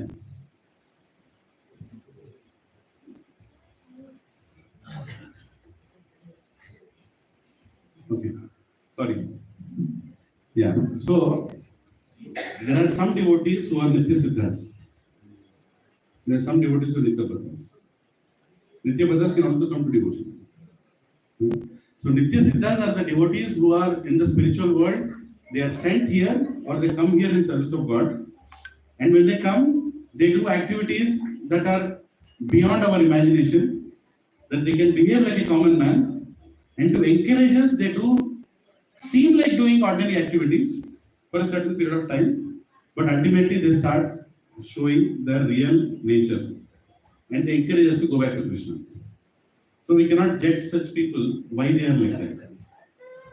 For example, Lilananda Das Thakur. What bhajans he wrote? Now such bhajans a lusty person cannot write. But he showed that Chintamani and he showed that side of him when he was surrendered to a prostitute and all that. But ultimately he showed what is devotion. Right? So we cannot say that, oh, he was in mode of ignorance, he came to goodness and love Siddha Siddha. Because they might be Nitya Siddhas. We can't comment on Nitya Siddhas. Many gurus also. Even in ISKCON there are many gurus. Right? But these gurus are not ordinary. We cannot judge them. There is a saying, every sadhu has a past, every sinner has a future. Right? And both you should not ask. There is no point. If you go and ask a sinner what future you will have, obviously you do more sins. We should never go and ask a sadhu what was your past, because every sadhu has a past. But doesn't matter. Sadhu's past doesn't matter. Whatever he did in the past is of no importance to us. What he is today and what he is giving to us today is what matters. So, Nitya Siddhas are that level of devotees whose activities are transcendental and we can't judge them. We can't judge them according to what they've done or how they're transformed in their life. Nitya Baddhas are there. Somebody like us, if I can have the liberty to say so, it is me, Nitya Baddha, and I want to go towards God. And I have to put some extraordinary endeavor and take shelter of a spiritual master to slowly change my tendencies to go upwards, to go towards God. And in these cases, you can see such transformation happening. It can happen. It can happen where people are born in mode of ignorance, like Mrigari. He was in absolute mode of ignorance, not just mode of ignorance specialization, PhD in mode of ignorance, isn't it? Killing animals half and throwing them and looking them suffer. My God, I can't even imagine. I don't think even a non-vegetarian eater can do what Mrigari did. Right? Recently I posted LinkedIn I posted that if you are a non-vegetarian, you are the biggest hypocrite. I like that word. How many saw that post? Anybody saw? Yes, no? Good. You saw that post. I said you are the biggest hypocrite if you are a non-vegetarian. And then I challenge that you want to prove that you are not a hypocrite, follow these 4 steps. And send a picture and photo of the biryani you made. I wrote like that. What are the 4 steps? Bring an animal or a bird. Keep that bird in your house like your companion. Kiss that bird every day. Spend time with that bird. Talk to him. Fourth step, cut in, make biryani and send me a picture. If you can do this, you are not a hypocrite. If you cannot do this, you are a hypocrite. In the name of eating non-veg, you are a hypocrite. Not of one person, Tughlaq al-Gur Kahif. Some Rahif, he commented also. I didn't comment to him. What's the point? Right? Some people in the mode of ignorance will not accept it.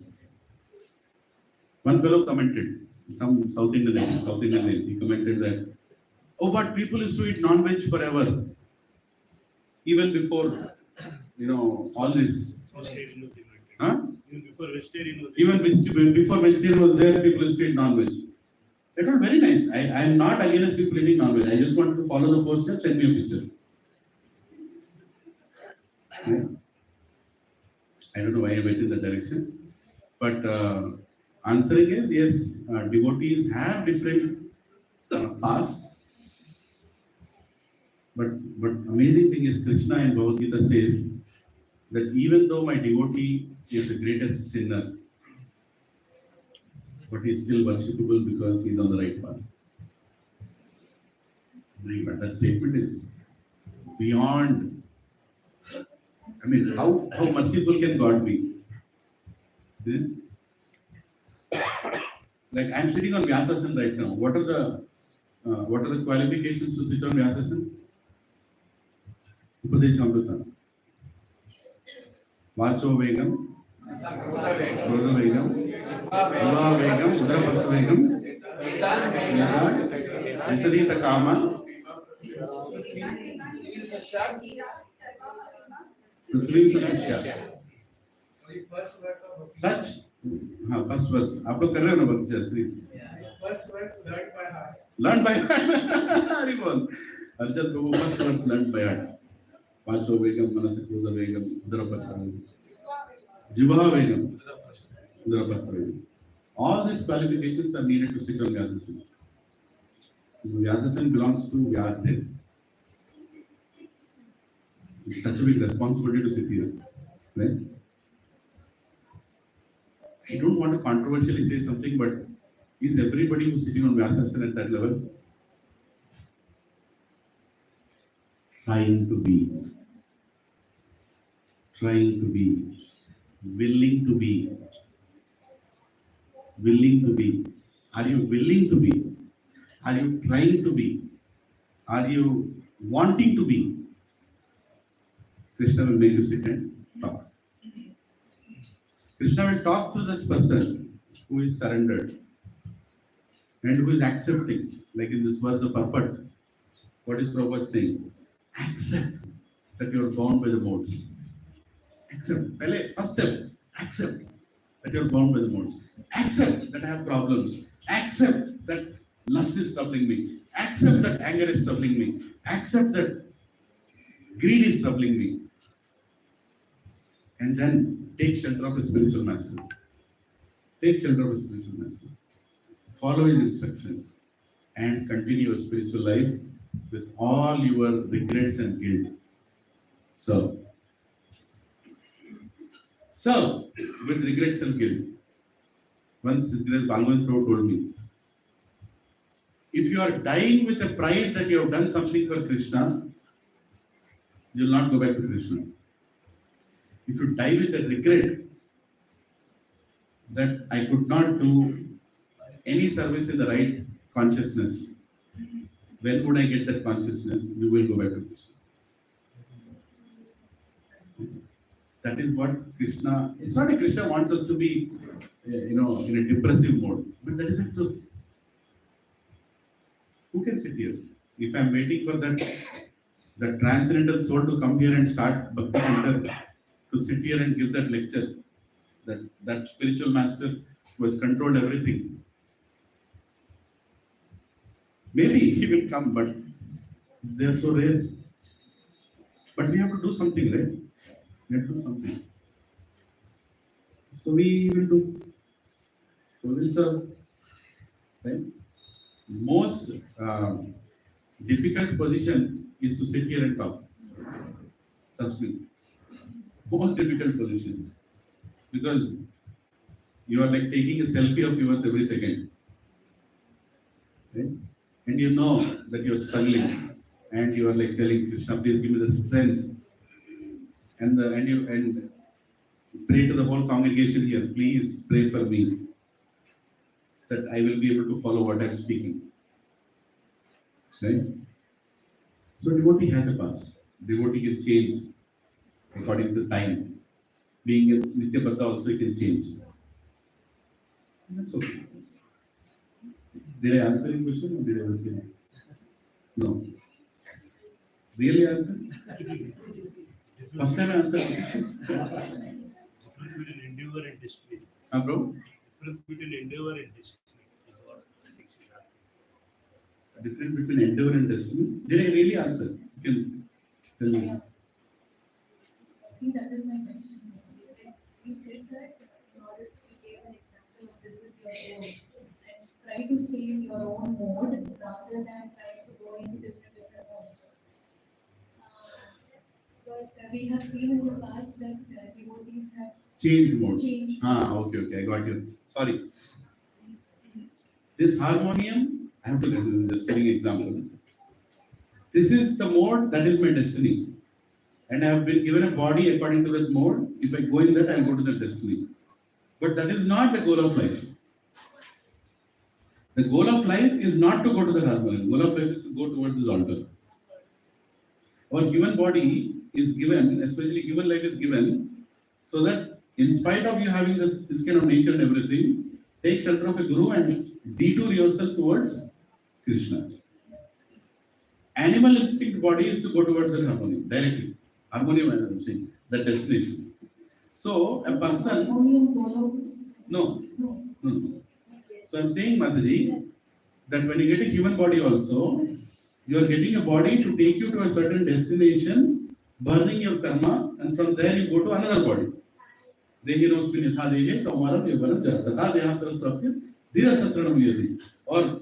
Vasam Jinani Yathavihaya, keep changing clothes, keep changing bodies. And so that is how you are tuned. Maybe after 20 million lives, you will take a detour, according to Krishna's calculations. So he has given you a mode, he has given you a body, which will take you slowly in that path, according to your tendencies, they are taking you in that path and you are going like that. That is what a materialistic life. But problem with materialistic life is, you may not even go there, but you might create another 20 million lives. There is no end to it. With your desires, you can keep extending and Krishna next life will again extend your journey. He is forced to extend your journey because you are creating so much new karma. According to your mode, according to your body, according to the mode that is influencing you. Right? But the greatest of bhakti path is as soon as you come in between devotees, you can change that nature or use that nature, the same nature in the same body. Instead of going that side, you are detouring now itself to go towards Krishna. You can change your destination by changing necessarily not changing your nature, but engaging that nature in service of Krishna. Maybe you can change also. Nature also can be changed. A pure devotee can change your nature. That is the greatest of beauty. Narad Muni changed the nature of so many. Isn't it? Prabhupada changed the nature of so many. Not everybody can. Did I answer your question? Sorry, I didn't understand the beginning. Hari Bol, Satyadev Prabhu's question. Yes, bro. First, you talked about Sattva-guna people. So those who are in Sattva-guna who are doing Nishkama karma for throughout their life, but they don't. Somebody are mindful. Others can't be. Sorry.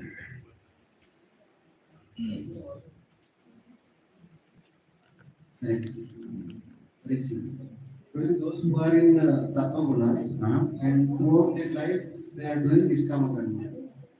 Throughout their life, they are doing Nishkama karma or Sakama karma? Without any expectation. Without any expectation. Okay. So, but they didn't choose the Guru because we always say that without Guru you can't go to Guru. But only that part is missing. They have to come back again. See, Prabhu, choosing a guru cannot be necessarily told that it has to be a person guru also. Right? Ultimately, you are choosing the instructions of a guru. Sometimes even as a shastra. See, we cannot fanatically say that if you not take initiation, you will not go back to Krishna. We cannot say that. Because initiation is a surrender. And surrender happens to a guru. And if there is somebody in some corner of the world, he could not found a guru, but he found Bhagavad Gita as it is, and is following exactly as it is. And he understood the importance of guru, and has become humble. Trinadapi Sunichena, Tarorapi Sahishnuna, Amanani Manadena. He is able to achieve that state under the direction of the book. And book is Bhagavad. Bhagavata, book Bhagavata. You are initiated. It's not ritual of accepting a guru, it's the spiritual aspect of accepting the instructions of the guru. But that doesn't mean that somebody who is hearing the lecture like, I have 20 gurus in my altar. No, that's not the point. This is about an exceptional case where they have no access to guru and they have followed a life. I'll tell you an example. There was this Japanese lady, it's a true incident. It happened in America. There was this Japanese couple living in some remote corner of America. Right? And the lady, the wife of that couple, she became a surrendered devotee of Prabhupada. Just by reading Prabhupada books. She never visited a ISKCON temple. She never visited ISKCON temple because they were very poor. And they did not know where to go, and they were living in this.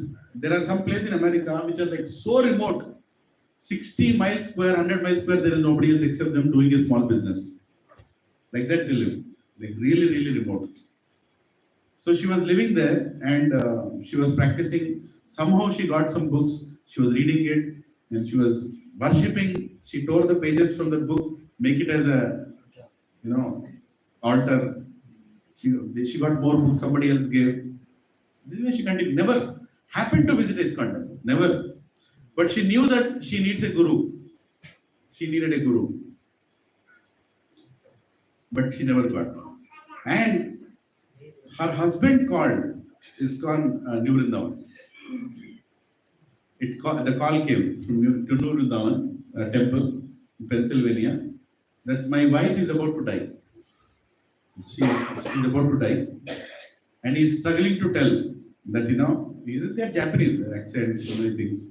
That please, can you send a guru? Because she's telling she wants a guru. Because she's about to die. That was a call. And the person who took that call immediately told the temple president, I got a call something like this. And the location is somewhere. Somebody has to go. And just imagine, the temple president is calling all gurus. Which guru is available? Which guru is available? And one of the sannyasis, I don't know who he is. I heard this story long time back. He said, okay, I will take care of it. And he took all the fire yajna paraphernalia in his car. And the guru literally drove to that location, putting a GPS. Some state, some corner. And the guru went there. And when he opened the doors, he was amazed to see every wall in her house was covered with shlokas and Prabhupada's pictures and Radha Krishna pictures, and the old lady was just ready to die. So weak. He immediately did fire yajna there, gave her a new name, and she died. Hare Krishna. It's a true story. He gave initiation right there. He did the fire yajna himself and glorified. What a devotee. Now, how do you judge? Okay, what if the sannyasi could not go there and she died? Will she go back to Krishna? Of course she'll go back to Krishna. Of course she'll go back to Krishna. Think Krishna was waiting for that fire? No, it's a surrender of a heart. Right? At the same time, these are exceptions. Exceptions are not a rule. Right? Being in right situation, we should choose a guru. We should first of all surrender our life. I will chant 16 rounds in my life, no matter what may be. daily. I will follow the four regulated principles no matter what may be, daily. I will serve the mission of Srila Prabhupada in the mode of servant, no matter what may be, daily. Right? And then you begin the struggle. The struggle starts. Initiation means struggle starts. Initiated means struggle formally starts. Right? And then your whole life goes in that struggle. And one day you close your eyes. Maybe with a regret that I could try to do my best. And Krishna says, Name Bhakta, don't worry. What is that sloka where he says, I keep what you have and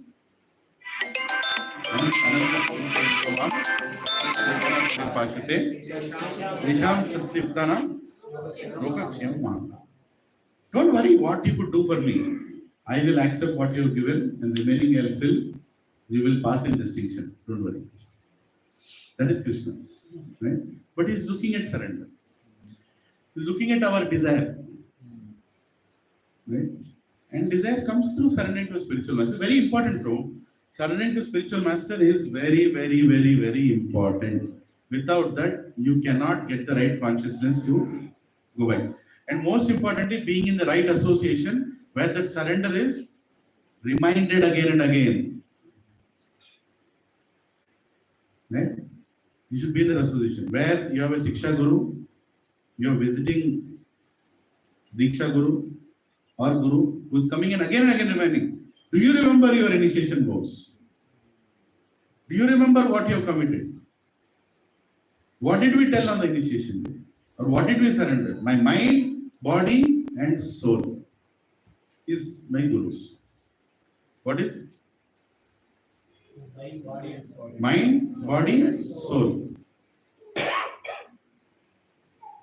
Mind, body, soul. That is the reason there are three. Initiated devotees put it three. Before initiation, you can put one or two. Again, it's not a ritual. To remind you, mind, body, soul is yours. Now, once you say mind, body, soul is yours, my bank balance, my house, my children, my family, are they covered in mind, body, soul, or they are outside? Covered or no? Yeah, covered. And you should have a Siksha Guru who keeps reminding you, Babu, they are covered. You should have a Diksha Guru who reminds you. You should have an association that reminds you, Babu, they are covered. So, when you are in such association, your chances of going back to Krishna are higher. You staying in a surrendered situation are higher. Association matters a lot, Prabhu. Prabhuji, on that I want to share my thing, Prabhuji. I used to, this, No, you are suddenly- talking about association. Wait, before you say anything, I suddenly felt God is speaking. Yes, Prabhuji, it's true also. Because no, For you, it's. I'm just kidding. Don't worry. Because I was talking to you, and suddenly the word came like an echo. Then I saw it there. Yes, no, yes, no. Sorry, Prabhuji. No, please, sorry. Just kidding. My grandson used to come to this satsang. We are non-vegetarians, Prabhuji. But right from the childhood, I never ate. My grandson used to eat, but by hearing your speech, suddenly one day he said, I'm not going to eat non-veg. Very small, really, it's true. Very true story. I felt so happy. Then I asked her, how many days you are going to continue? I have taken the decision.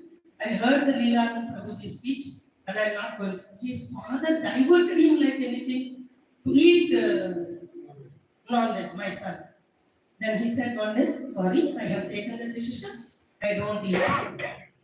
Really, I am very grateful to you, Prabhuji. You are changing many people. No, I don't know many, but one person has changed. This is the true story, Prabhuji. So, Prabhu, I have It's not achieved the something. story. This is the I have achieved real. something in this. One person has changed. Today also one child came in her house. Her mother prepared chicken, But she strongly told that yesterday I went to Nitya Prasadam. They told that to distribute Prasadam, you have to read Bhagavad Gita, and to read Bhagavad Gita, non-vegetarian is not allowed. She straightforward directed her to her mother that he is there. He is there that day. But I will not I will stop believing. He said in the evening I will go to Nitya Prasadam. I don't want to take her off. Hare Krishna, Hare Krishna, Hare Krishna. So happy to know, so happy to know. No, I mean, see, it's not like, so first of all, great, thank you for sharing that. The goal is not to become a vegetarian, the goal is to become a devotee, right? So we all come with a baggage, everybody has come with a baggage. If not in this life, past life, you might have eaten, right? You are in the material world means some nonsense you did in the past life, no doubt about it. You are here right now means you are still doing that nonsense. That's why we are here. The day we stop doing nonsense, Krishna will not keep us here for even a second. Immediately will take us back, right? So yes, leaving some unnecessary things, and if we are as a satsang, we are as a group, making people take the right decisions, I think that will please Krishna. Right? I'm so happy to hear.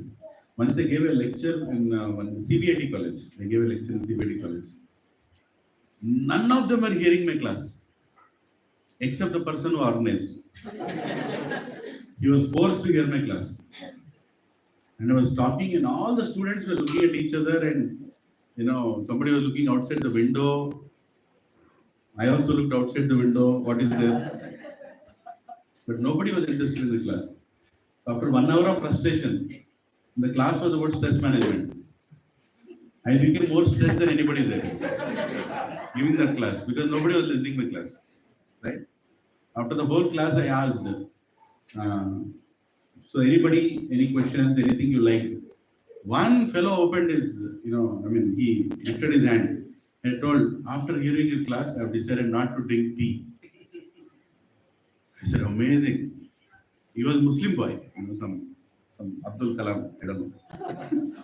Kalam Abdul, whichever name. He told me, and I was like amazed, right? Because I don't know what made him take that. I told an example. In stress management, I told some example. Somehow we divert topics towards the same goal, right? We have a tactful way of doing it. So I told that, and that's the only point he took care. He told, I will not drink tea anymore. No intoxication anymore. Like that I told.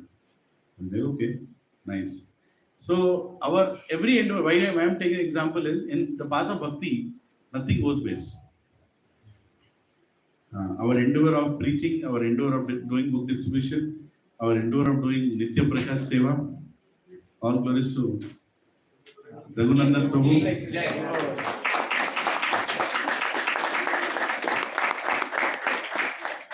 Frankly, Prabhu, I still can't believe it is happening.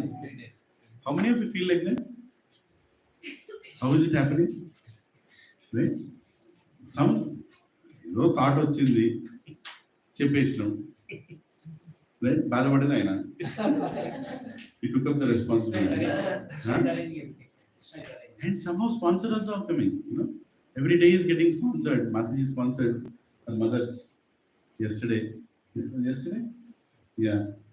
So everybody is sponsoring something every day. Just imagine what an amazing activity is going on. And that is offered Prashadam. And at least 100 people, 100 plus people, right? 150 close to drone. Every day, Prashadam is being distributed on your behalf from here. And some devotees are also coming and distributing. And which is what I always encourage, on that day, at least you come for some time. All other days you may not. But if it's possible, like other day, I think Suvarabhu and Nirupa Mataji came here. Right? It was done, I think. Huh? Complete was completed. Prashadam was done. By the time you came. The date went up to 20 minutes. Yeah, and it's flying now. It's like the moment it is open, the same people are coming again and again. No, different people. More than 90% new people. 10% people they will be recurring regularly. Yeah, just imagine, Nitya Prashad is going on, and one multitasker is coming from that side. Krishna tells, just for a multitasker. He ate the Prashad, and now his only task is to go back to Krishna. Right? We are changing lives. We are changing destinies. Nitya Prasad Seva is changing what? Destinies. It's a big statement, right? I mean, like, but it is true. Prasad can change a destiny of a soul. A soul was wandering in the material world. He has prasadam, and with faith, if you had the prasadam, it changes your destiny. Suddenly you are going towards the spiritual world. Your spiritual life has started. You heard this kirtan. You know, they also keep this little transistor there, you know, Hare Krishna mantra. You are hearing that. And there are some small girls who are coming and disputing every day. Right? From nearby locality. Huh? I don't know who they are. You are coming every day, Hare Krishna, Hare Bol, Hare Bol, Hare Bol, Hare Bol. How many people it has put people into service? It's amazing. And what did we do? It was not our idea, it is Prabhupada's idea. Prabhupada told, wherever Hare Krishna center is there, nobody should be hungry around so many square kilometers. It was a statement. 10-mile radius. 10-mile radius. Maybe one day we will distribute 10 miles. Who knows? Right? But it has started somewhere. It is a small amount, small endeavor. It has started. And there is a cook who is cooking it. And it's happening. It's true. There was a post that I have seen which said, if you are reading this post on an iPhone, please be aware that the Steve Jobs, who actually was behind iPhone, had prasadam when he was hungry, when he was suffering with hunger and not having enough money. He used to get fed at discount centers. So if you are reading this on an iPhone, you are here to thank ISKCON indirectly. Yeah, Hare Krishna. Jai, the founder of iPhone, Steve Jobs, he ate in Hare Krishna Center. Walk 20 miles, he said.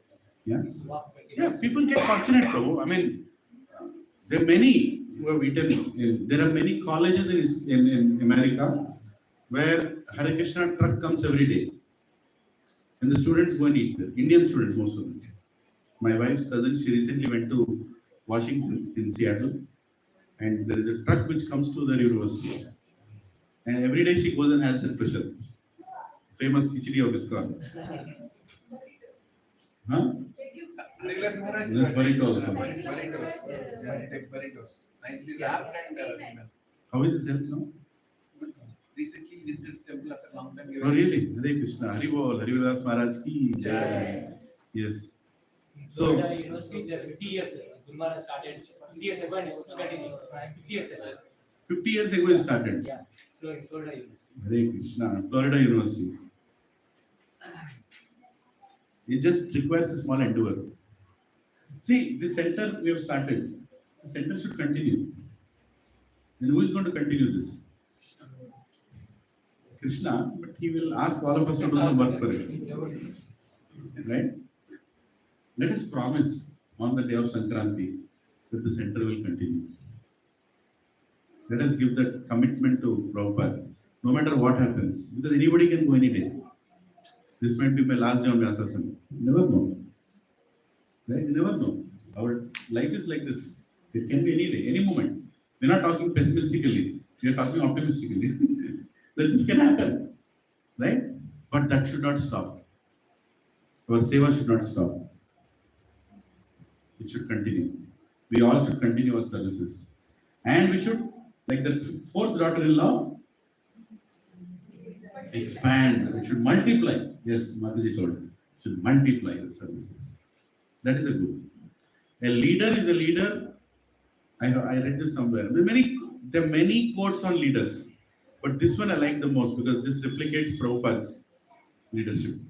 It said, I'm trying to remember the exact words, but it said, a great leader is a leader that leadership and what he created continues after he leaves. He creates more leaders. Whatever he created continues after he leaves. He is a great leader. Not a leader who was a great leader and he had millions of followers and after he left, nothing continues. Right? Look at Prabhupada, what he created. Even when he was there, he immediately created GBC. I mean, how can there be GBC when Prabhupada is there? So, Amazing. I mean, like, you think about it. And all the people in GBC are 6 months old, 1 year old, 2 year old sannyasis. And Prabhupada creates the GBC and he says, GBC, you take the decision. And they are wondering what decision we will take without telling Swamiji. But he's training them to make decisions in his presence. Because he wants the leadership to continue. Jai Prabhupada. I mean, we should carry the same spirit. I have learned this from business Yugal Kishore Prabhu. Yugal Kishore Prabhu was here, right? Amazing, he is amazing. What we are doing in Gachibowli Satsang is just a reflection of what Yugal Kishore Prabhu did in America. He started Satsang. Then he made the sincere devotees in that Satsang to conduct Satsang. When he felt the sincerity was there, do it. He took the risk that if they do something wrong, the blame will come on him. But that's okay. I am risking it for Krishna. What is there to lose? Right? And who came out of that satsang? Srinivas Acharya Prabhu, Bal Govind Prabhu, Mohan Leela Prabhu, Harichakra Prabhu. Some of you don't know. Krishna Kirtan Prabhu. I know those names. I know. Later, byproduct. Well, I'm telling you, these are the wonderful souls who came out of that satsangs. Baltimore, Krishna Kirtan Prabhu is conducting. Atlanta, one other Prabhu is conducting. Detroit, Mohan Leela Prabhu is conducting. Michigan, there is another part of another Prabhu is conducting. New Vrindavan, one Prabhu is conducting. Where did all these people come from? How come they became preachers? And each one of them has hundreds of families under them. And out of those hundreds of families, one family also came to Hyderabad, which is me. Right? And how can I not be grateful to what happened to me? Right? And what are we doing? We are just carrying on the instruction. We are just carrying on the lineage. We are carrying on the same process. We should do that. And we should feel the responsibility behind it. It's not a fame and name game. Kya fame and name, Prabhu? One nerve in your head will get cut and you're on the bed, paralyzed for the rest of your life until you die. What fame and name are you talking about? Our life is like what is it? Kamala Dala Jala, Jivana Tala. Nothing. Bhakti Thakur says it's like a drop on a leaf, lotus leaf. It can fall anytime. What fame and name are we talking about? Nothing to achieve in this life. But we are continuing. Right? And see what has come out. Right? Yugal Kishore Prabhu came. That was my best moment of my life. I'm sharing this with you. I not think I'll share with all of you. It was very personal. Can I share something personal? Yes. Right? It was very, very emotional moment for me when Prabhuji came for lunch to my house. Shambhari Prabhu left him. After the My Home Jewel program, before coming to the center, he came to my house and I requested Prabhuji, can I show you something? Can I show you something? And he said, yeah, Lilananda Prabhu, show me.